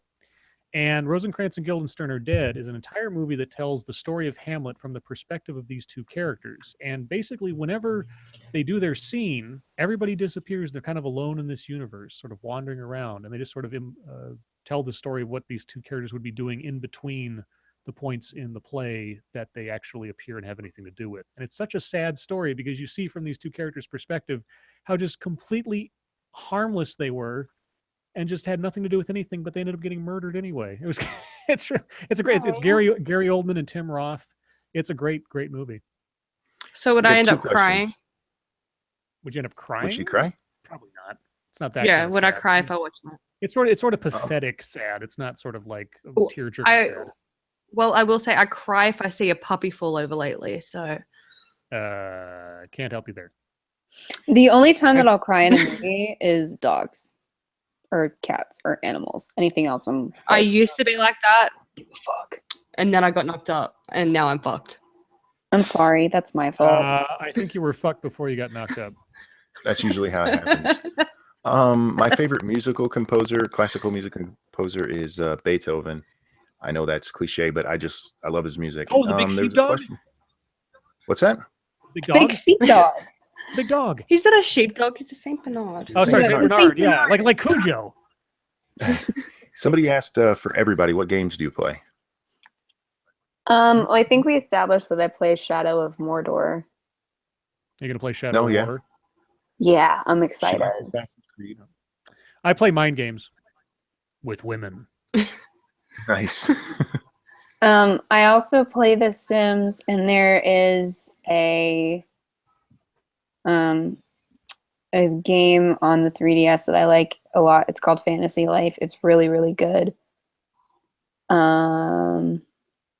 Zero cool. When is Gary Oldman not awesome? Look up the movie Tiptoes. Oh, Jesus. Is that the one you told me about last time? Yeah, Gary Oldman plays a midget. Yes. Yes. Which is better, Edgar Allan Poe or H.P. Lovecraft? I know what Scribe's going to say. See? I would go I don't like Lovecraft. I don't like Edgar Allan Poe. He's too depressing. Yeah. Lovecraft is so uplifting. Yeah. What's Lovecraft? I don't know what Lovecraft is so H.P. Lovecraft was a jazz era writer. Did you like go somewhere, Scribe, like away from your mic? Yeah, I just lean back in my chair. I have to be practically eating my microphone to come across well. So otherwise, if I'm away from it for like 6 inches, Because it just sounded like you got up and laughed I out did. of the room. Guys, I will be right back. Okay. H.P. Lovecraft's material is usually best described as sort of like personal apocalypse. It's usually from first-person perspective, experiencing or encountering something that just goes beyond human understanding. Lovecraft was a big proponent of the most horrific thing in the world is that which you cannot understand. And so a lot of the things that happen are stories of people encountering things that break their minds and are not explained even to the reader because they are beyond like alien entities and monsters and just strange tales and things. Sounds like a guy that'd be a lot of fun at parties. Yeah, a really good story to read of his would be obviously The Call of Cthulhu, and also At the Mountains of Madness. those are the two sort of most complete stories of his that you can read that could be made into movies. Is that where Omegon comes from? Omegon, yeah, Omegon's avatar is sort of a representation of Cthulhu, the elder god with the Because sort of I've heard octopus head and Cthulhu thrown around. yes, yeah, Yeah. he looks a little bit like the character Cthulhu. Like, just, Wait, I just want to answer something that's in the chat. Do I hate pineapple on pizza? I hate pineapple, and I don't really like pizza. So people keep asking me about this because I haven't tried it. And they're like, "Have you tried it?" And the thing I'm worried about is not the pineapple; it's the ham. I don't want to eat ham on pizza. You can have it with other stuff on there. Well, I would try Have a pineapple. Supreme pizza. I would try pineapple on pizza. It actually doesn't sound that bad to me. It's just I wouldn't order a Hawaiian pizza. Like for me, it's not the pineapple; it's the ham that I. It's the cultural appropriation. Get a Supreme because they have I pineapple. don't want a on them. Supreme. I don't want that many things. You don't like the I- Supremes? I don't like Supreme. I don't like olives or pineapple or mushroom I don't or that want a much Supreme. onion or Oh my god, I hate onion. Onion is the devil. Do any of you like ranch pineapple and dressing on pepperoni. pizza? I like ranch dressing Oh. on everything. Oh my god, You know ranch- what? I will say I get ranch dipping sauce so I can dip my pizza into it. So occasion that I do I have thought you were pizza. about to say So dip your penis to do it. I was like, wait a second. No. I very rarely have You guys pizza. like onion? I have it at family things. How can you think ranch dressing is disgusting? What are you doing with your life? Stop. You know what? Can I time this person out just for Yes. being No. You did that once already to somebody. No abuse. I just did it. It's fine. What happened? Oh my gosh. Oh, Jesus. Now I'm gonna have to find you and remove your wrench. No, it was justified. That's not justified. They said ranch was gross. It's justified. That is, you're suppressing that person's right to free speech. You're a jerk. They can go be weird somewhere else. Oh, that's how. Where else could you be weirder than here with us, for God's sake? Definitely in your BDSM club, that's for sure. You might have a point.